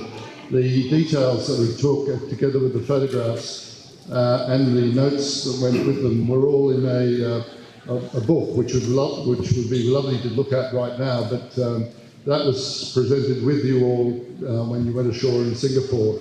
And as you can imagine, in the background of all this landing at Singapore, etc., there was quite a lot of diplomatic material going on at the same time. So being a communications officer of the ship, I was also aware of many of the details associated with that. And it wasn't as easy as it sounds, but I must admit, on original interview, as John indicated, there were many people that didn't actually want to come to Australia.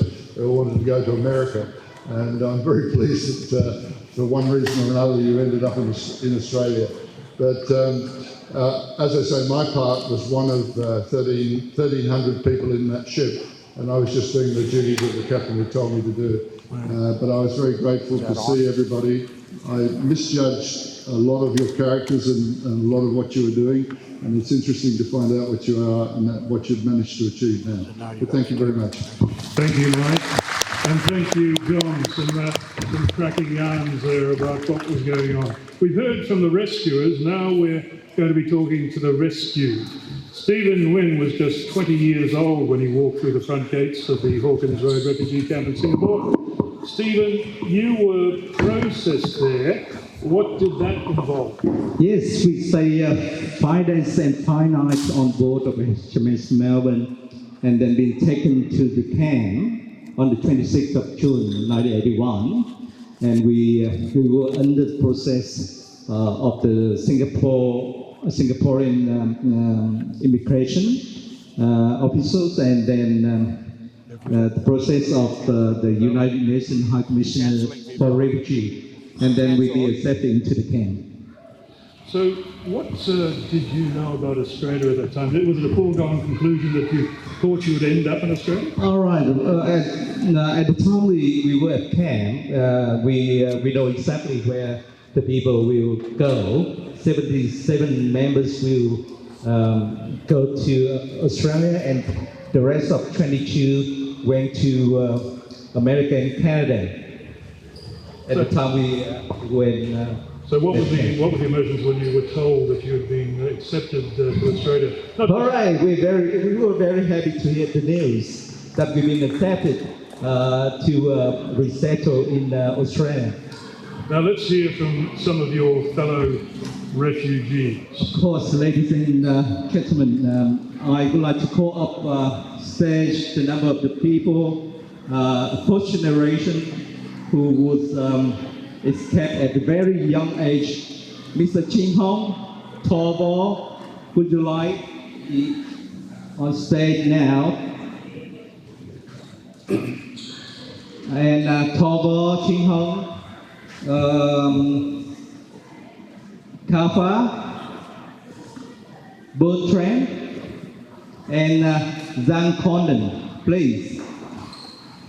They look too young. The trainers coming. Yeah, they were very young at the time they were on board. Let's get them on. First. We Bertrand at first, please. Bertrand. Right. Bertrand, Mrs. Zhang. Where's Zhang? Oh, beautiful lady. Okay, this is going to be very hard to. And forward the next. Okay. Can I find the last one, please? Can I find the last one? Yang here, please. Okay, from left to right. How old were you when you were on the ship? From left? Kafa, how old were you then? 8 months. Oh. That explains why you look like a baby. Oh, yeah, it was a baby then. 2 days away from school, too? Almost 2. Almost 2. Almost 2 years old. Oh, right. I was 14 then. 15. I was 13 months. This is him. This is him in the picture. Now we know how old you are. Now, what have you been doing with yourself in Australia since then? What do you do for a crux? Kafa. I work as an optometrist. I must say, I get a twinkle in my eye whenever I get a veteran come in, and we're a veteran affairs IT provider, so to be able to give back to the community, really, it was very good. That's good on you. Optometry. And then Ching Hong, what are you doing now? I'm in IT support for an IT company. Been in the industry for about 20 years. Yeah.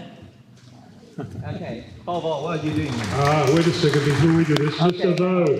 Now wait, I've been tipped off about you. Yeah. Because you're supposed to be the kingpin, the chief #1 achiever.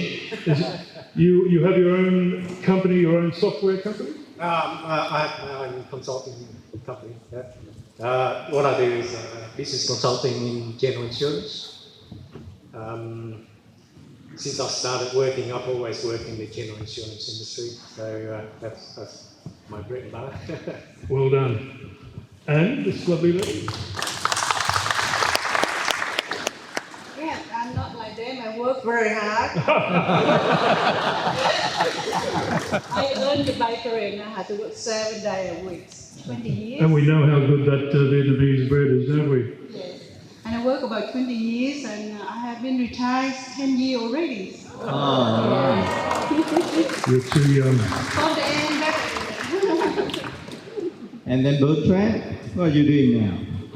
I live in Newcastle at the moment. I work in commercial real estate. I've been doing it 20 odd years. In the last 2 years, I've opened up my own commercial real estate business, and we've got a team of 20 people.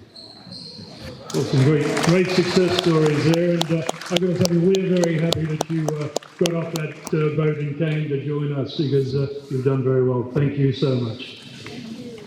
Thank you. Thanks a lot, man.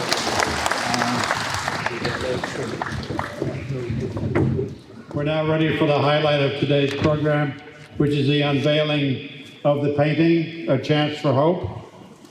The painting should be moved up onto the stage, shouldn't it? You haven't got, okay.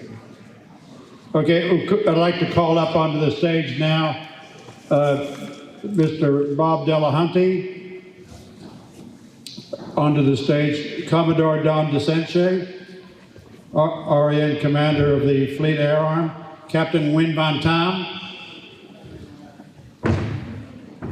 Captain David Mitchell, who's the President of the Navy Historical Society, Miss Karen Bloomfield, President of the Australian Society of Marine Artists, HARS member and brother of the artist Mr. Glenn White, and then finally Mr. Darrell White, the artist and producer of A Chance for Hope. So just a bit of a background here. This all happened very suddenly. This is a picture that of the Bullymore rescue in January 1997 that Darrell White painted, and that came to the attention of the Navy Historical Review. And in the same edition, John Ingram put out a plea for the 40th anniversary, and Captain Michael ran his story, and then right away it was picked up by Karen Bloomfield. This is like December, and then in January, Darrell White picked up the challenge of recreating a painting of the rescue of the MG99. So this all happened very suddenly. So I would now like to call down Don DeSenche and hold on.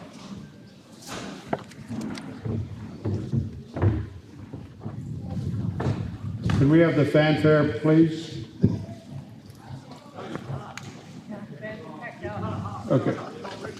Okay, we'll have the fanfare. Okay, I would now like to call on Captain Tom and Commodore DeSenche to unveil the painting.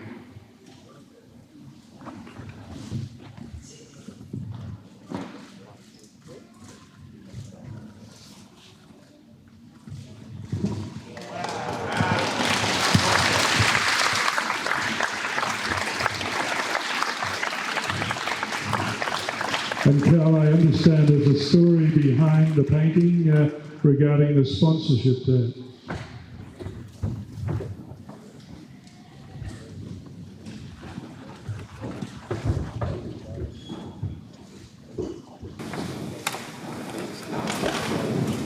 Okay.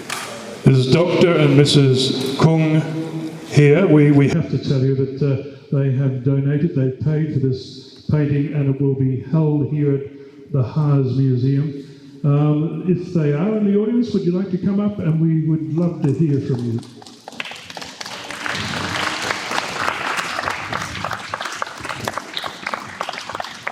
So Dr. Kung, thank you so much. And would you like to say a few words?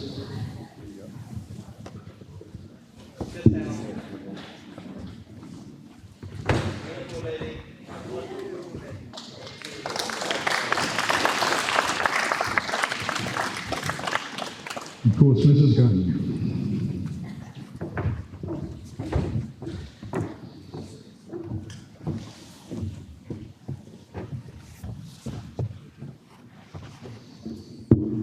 I just want to say a few words.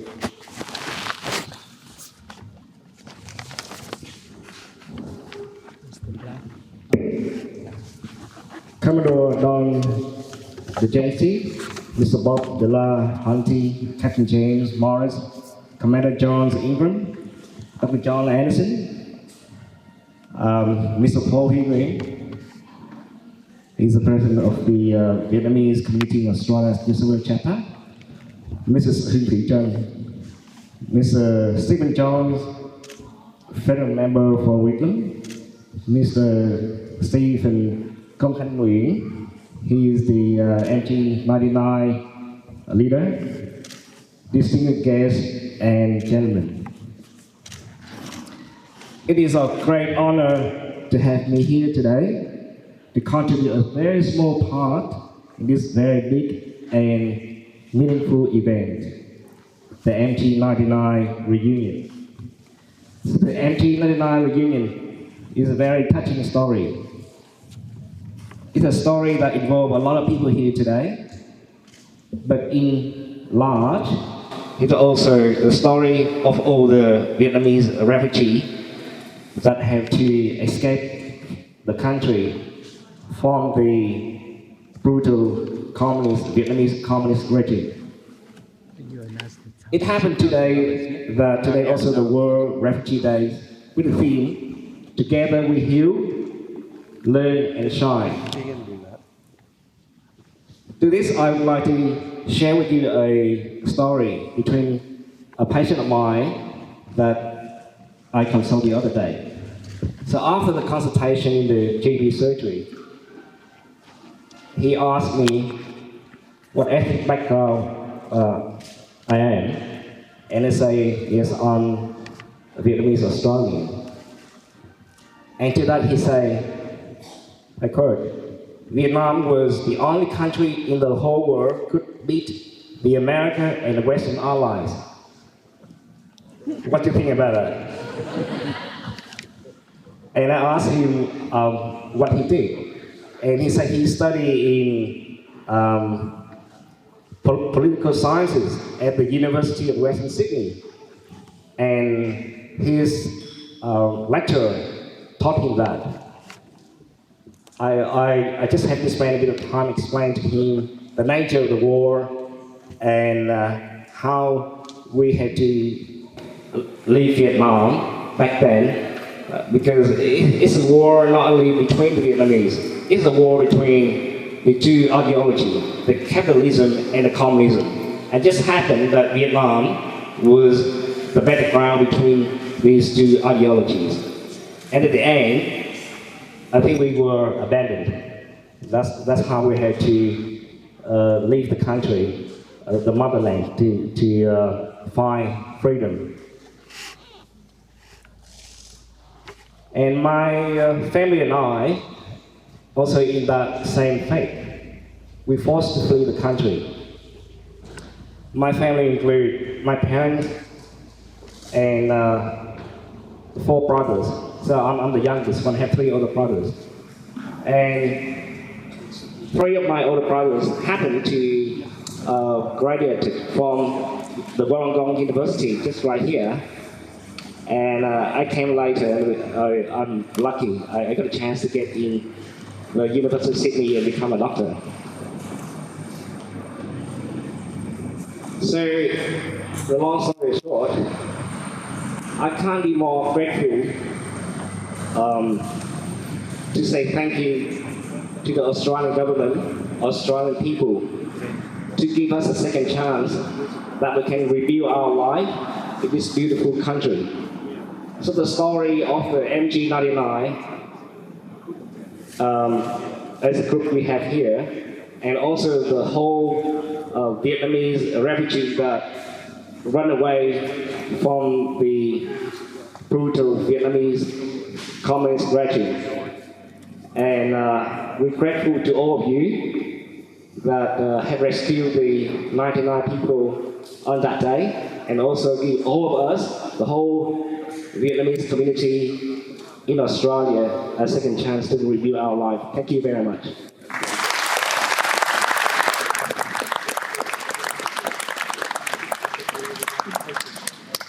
At this time, Dr. Kung, if we could just see you presenting the lovely painting to Bob Talahunty. Excuse me a second. First of all, he's going to purchase the painting. Oh. He's now going to purchase this painting very generously from Darrell White. So please hand a check over for $6,000, which is what Darrell White wanted for his painting. And now in turn, now that Dr. Kung owns this painting, he is going to donate it to Bob Delahunty of the Haas Aviation Museum in Albion Park. And that includes we've included a plaque to go with that, Bob. So a plaque to go. This will be hung in a prominent place in the Haas Aviation Museum. So, on behalf of all of us at Haas and all of you who are here to celebrate this very important 40th anniversary, I'd like to thank very much for the donation and the purchase of this beautiful piece of art, which will be proudly displayed alongside the aircraft that represent what it means. So thank you very much, and we very much appreciate it. That's all. is this thing on? Right. Okay, Liam.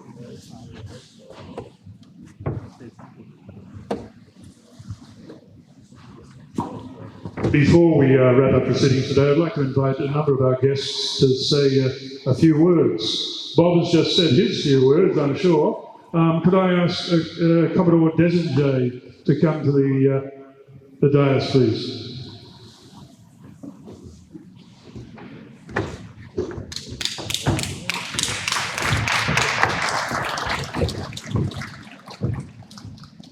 Okay, distinguished guests, ladies and gentlemen, it is with distinct pleasure and pride that I have the opportunity to participate in the celebrations of what is a remarkable and amazing event.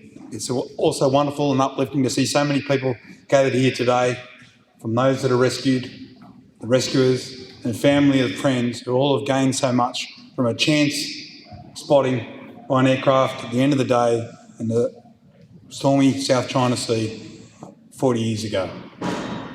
It's a privilege also to have the opportunity to meet and thank the many that who have been involved in this event and who are now inextricable partners in our collective rich history. I would argue what we have heard today, spoken from those that are directly involved, helps to highlight the difference that people can make. For the Navy, our power comes or was founded on the calibre of our people. Great effects can be achieved when talent, fortitude and tenacity are brought to bear. The time and place when those great events, that great task we're called on to deliver, will, however, be when it's least expected. Importantly, we also here all gathered and to repay our respects for those that were not as fortunate as the 99 men, women and children of MG99. Our thoughts remain with them and their family and friends. I thank you again for the opportunity to commemorate how professionalism, courage and determination can capitalise on a chance, can make a difference and can deliver hope. That is the story of MG99 and the rescue of Nia Hong. Thank you. Thank you so much. As you can see, folks, we've had some planning difficulties here, but I'd like to ask a number of people to come to the dais again. Captain Maurice, Paul Wynne, President of the VCA, Hung Lei from the Vietnam Museum of Australia. Could you please come to the stage?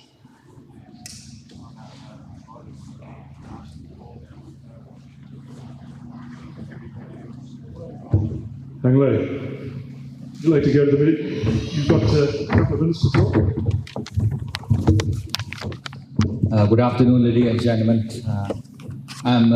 Firstly, I want to thank you, Mr. Steve Nguyen, MG Group Leader, for inviting me here to be part of this special occasion. I'm honored to represent the Vietnamese Committee of Australia New South Wales chapter to be present here today to pay tribute and to recognize the significant contribution of the Royal Australian Navy, Melbourne, and HMAS Torrens made 40 years ago, rescuing 99 Vietnamese refugees from the brink of death. Your compassionate act not only saved 99 lives, but gave hope for a better future and give life to many next generation of Vietnamese people who are living here today in Australia. Your rescue effort deserves to be highly honored and commended, especially as today coincides with the start of the World Refugee Week. The MG99 refugee and other Vietnamese refugees in Australia, we are the lucky ones. Over 1 million Vietnamese people have no choice but to flee the communist regime after Vietnam War ended on the 30th of April 1975 in search for freedom. On the ocean, people suffer thirst, hunger, filled with nothing but fear and uncertainty. Life left no fate in a small cramped boat on a gamble on the ocean. A ship passed by. It is pirate. Is that the enemy or is here to rescue? Those who survived, those who were saved, still live with horrors and trauma. But we still call ourselves the lucky ones. But for all those who embarked the treacherous journey across the sea, made it to the shore of freedom, many perished, buried in the ocean. And we will always remember them and pass on their story so that it won't be forgotten in history. Vietnamese refugees have no choice but to leave their home, risking their life. But the Royal Australian Navy and Australian government had a choice, whether to save. Thank you to the Australian Navy for choosing to save 99 Vietnamese refugees 40 years ago. Thank you, Australia, for choosing to open up your arms to welcome the Vietnamese people into home, allowing us to call this beautiful country our second home. The Vietnamese community are indebted to Australia for the opportunity you have provided to us. We remain committed and will continue to stand together with Australians in an effort to uphold democratic values and human rights, which we are still not enjoying back home in Vietnam under communist regime and other parts of the world. Thank you for choosing compassion so that we and others can call ourselves the lucky one. Thank you. Thank you, Henry. I now ask Captain Joe Maurice to say a few words.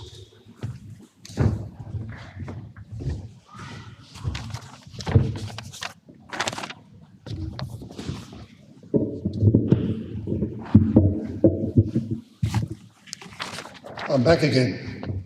In my allotted 2 minutes, I want to focus mainly on one person. Before I do, a good naval friend has asked me to convey a message to you. He wants me to tell the team how impressed ordinary Australians were with the MG99 story. He was one of those who watched in admiration, saw the events unfold, and was filled with pride at all that was accomplished. He sends a belated bravo Zulu. And to all those who are not familiar with that term, it means well done. I had the pleasure of attending the first and second reunions of MG99 in 2007 and 2012. The naval representatives present were feted on each occasion. The first reunion was a grand affair. The second was more informal. When I surmised the nature of today's reunion, I predicted that it would be bigger than Ben-Hur. And yes, I was right. It is certainly a major production, and for that we must thank not only the organising committee, but all the many others who have made a contribution in one way or another to the MG99 40th anniversary. Without wanting to diminish the work of other members of the organising committee, I do want to single out one particular member. His name is well known to you by now, Carl Robinson.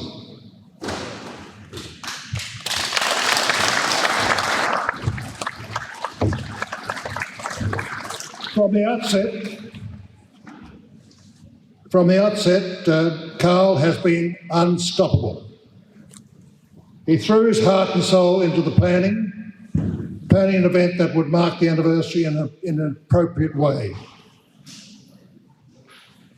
At one stage, I gave him the well-known naval acronym C3, Command, Control and Communications. But my interpretation of C3 was, you can't curb Carl. I hasten to add that Carl and the committee had many advisors. I soon became one of those advisors. And if my MG99 mailbox is any guide to the amount of email traffic that has flowed in the past 6 months, you can be sure that there is a huge agenda to consider and discuss. Carl's right-hand man was fellow Haas volunteer Commander Peter Cannell.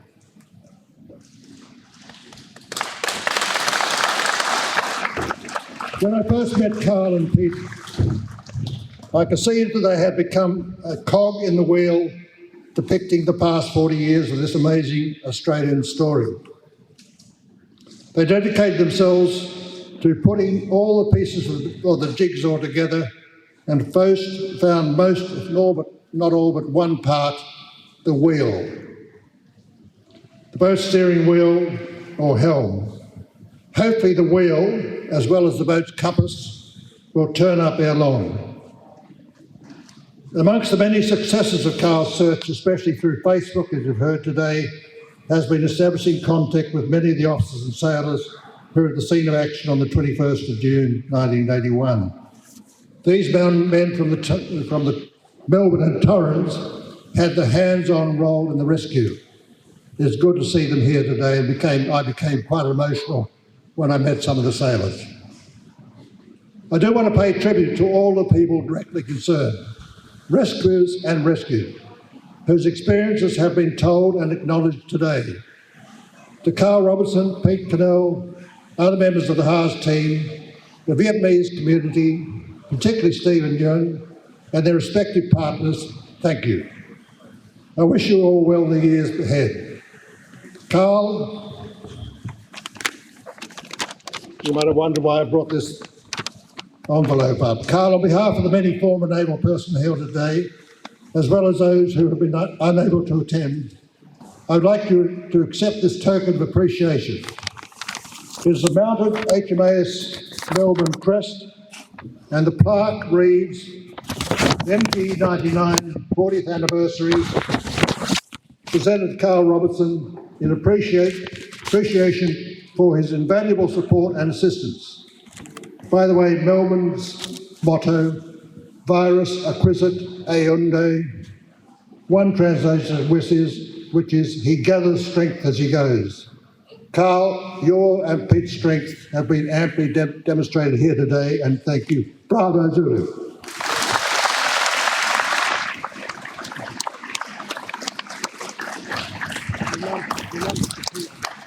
Thank you, Greg. I now ask. Thank you very much. That's all I'll say. From the Vietnam Museum. For this, please.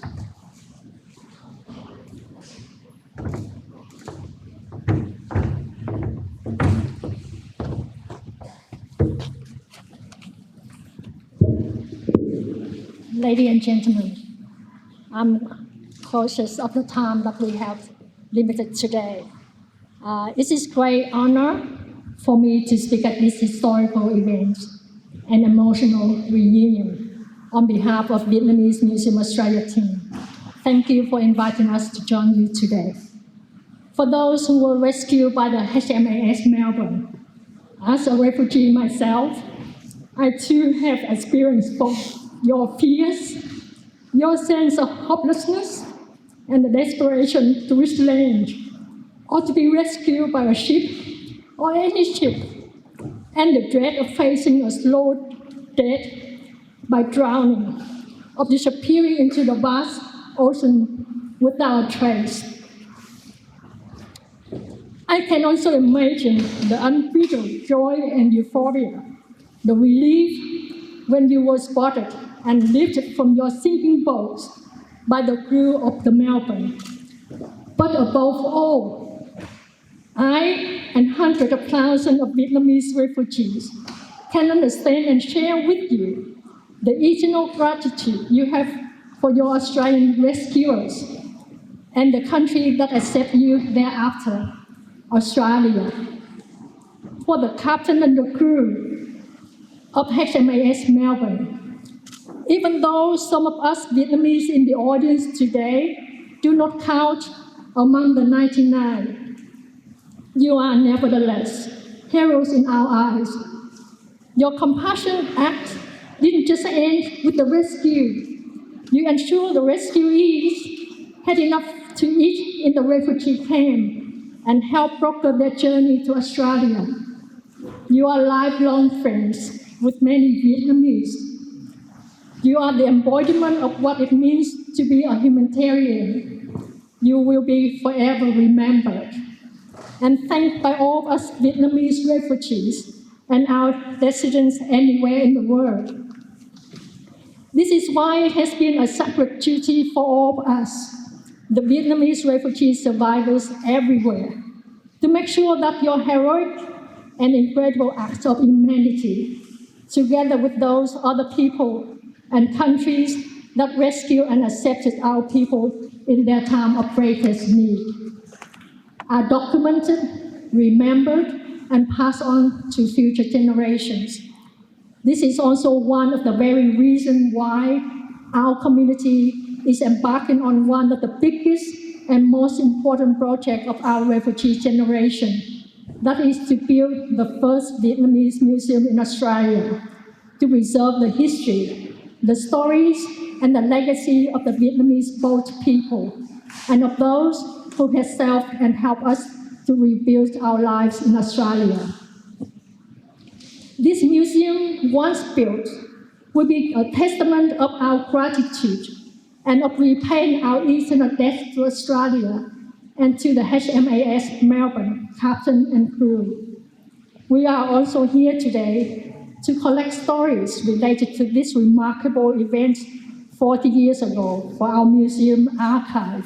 So please talk and share with us your story so that this extraordinary act of Australian kindness and humanity can live on forever in our museum and for all Australians and the world to know.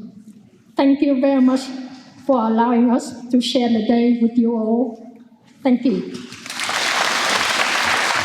Thank you, Mrs. George.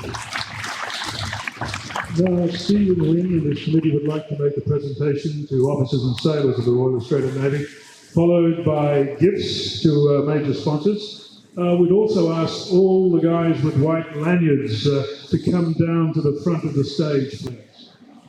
Stephen. Okay, ladies and gentlemen, as the moment the MG99 members would like to express our appreciation to you by some very special gifts to all the people who wear white lanyards. All the HMS Melbourne and HMS Torrance crew, please come up.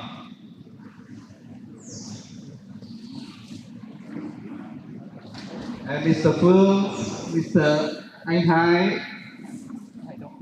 Hai, chú Hai mời lên trên đây để chuẩn bị trao quà. Họ, please help. Mỗi người xin dành một cái phần quà. Chú Hai ơi. Chú Hai ở bên kia.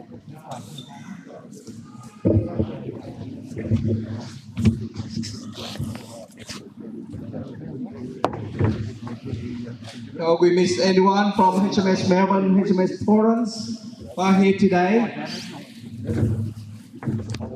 Jim, Broomhope, I saw your work.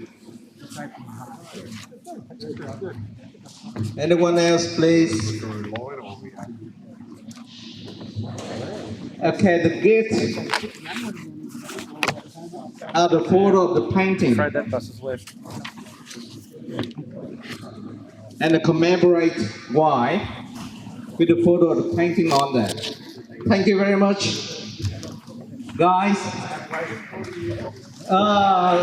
Todd said he's waiting for 40 years for that. That's so great, you see.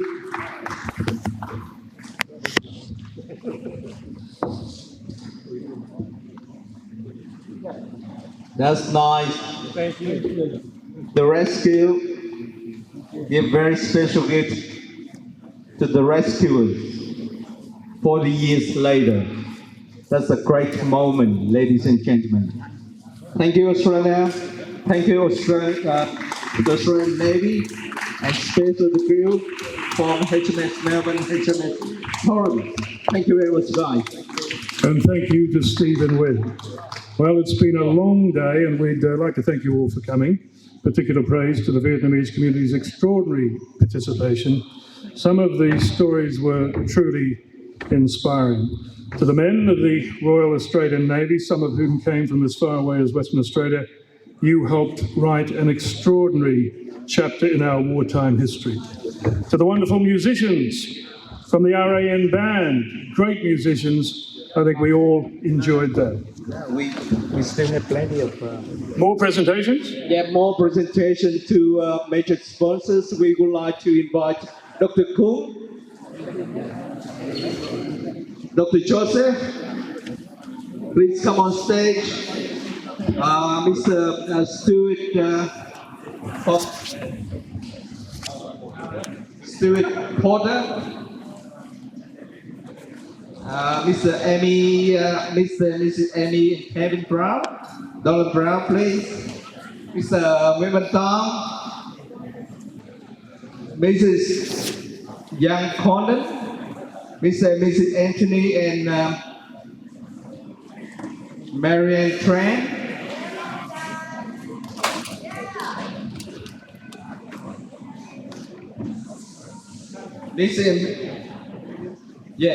Please. Mr. Miss Condon Twin, Mrs. Lan Vo, where's Lan? Please come up here, Lan.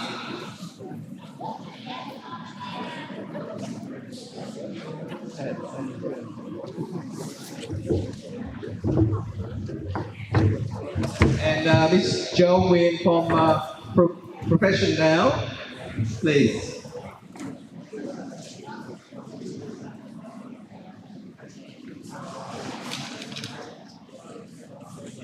And Mr. Bob Delahanty.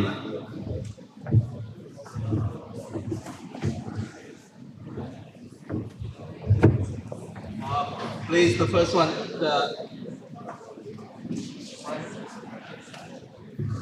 Dr. Branko. And it's a very beautiful glass globe. It's very special to our major sponsors. Dr. Joseph, thank you. Amy and Kevin, they are in MG99 members and also very generous in the Young and Phil Condon, thank you very much. Who's that? Captain Tam, thanks for your generosity.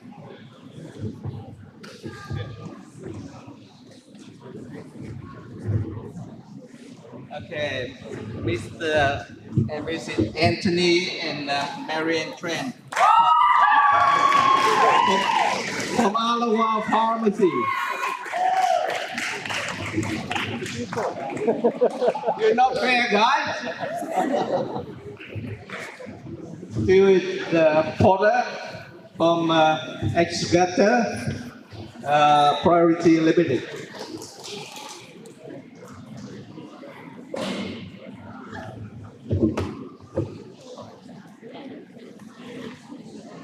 Thank you, Ms. Lanvo.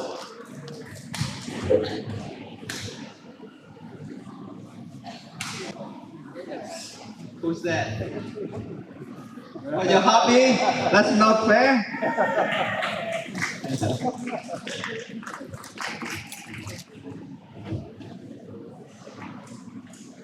Mr. Bob Delahanty, thanks for your help, your support.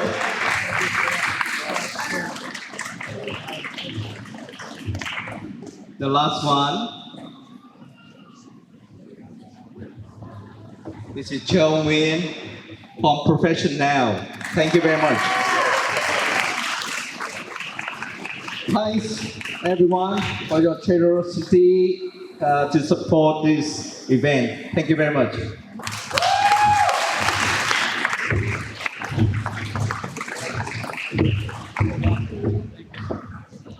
And then, as you know, ladies and gentlemen, there's a group of the people, very special people, the organizing committee. They worked very hard the last 3 months to put everything together and then to make this day possible. I would like to invite upstairs the organizing committee. People, Thuyền Nguyễn, please.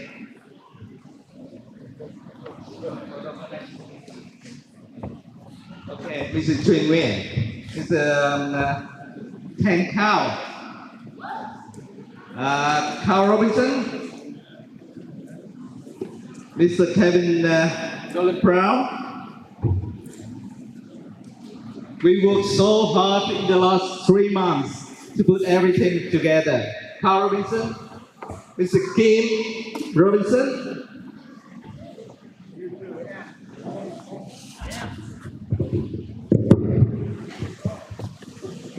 Mr. Amy Dolan Brown, and Mrs. Mai Lee. Please come up.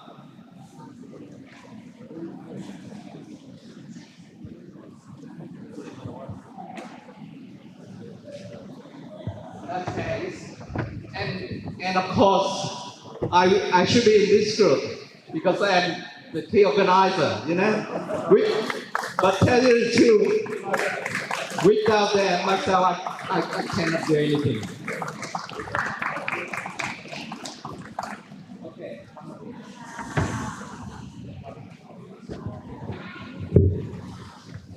Okay, I'll leave it for you after.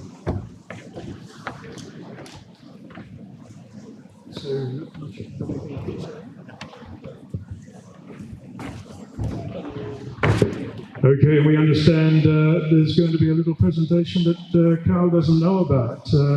Can we see that, please?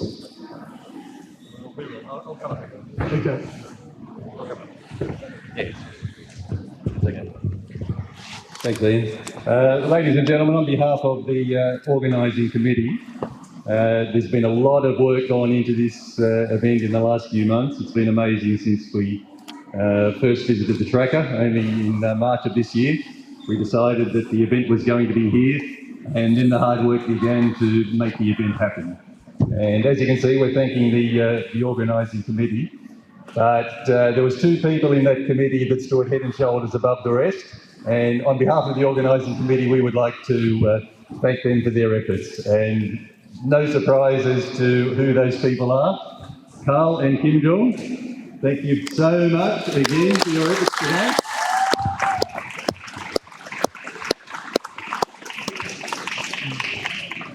And no surprise to the second person, and that's our leader, Stephen. He has been inspirational for us. And what more can we say but thank you so much, and I hope we did the right thing by helping you organise this event as well as we could. Thank you. And finally, all the thank yous have been put out, but we'd like to thank HARS, all the volunteers here, the guys that have shifted the aircraft around, emptied the hangars, everyone that's helped with the day. They've done an extremely good day, very professional day. We'd like to thank them, and I'd like to thank you for coming. All the best.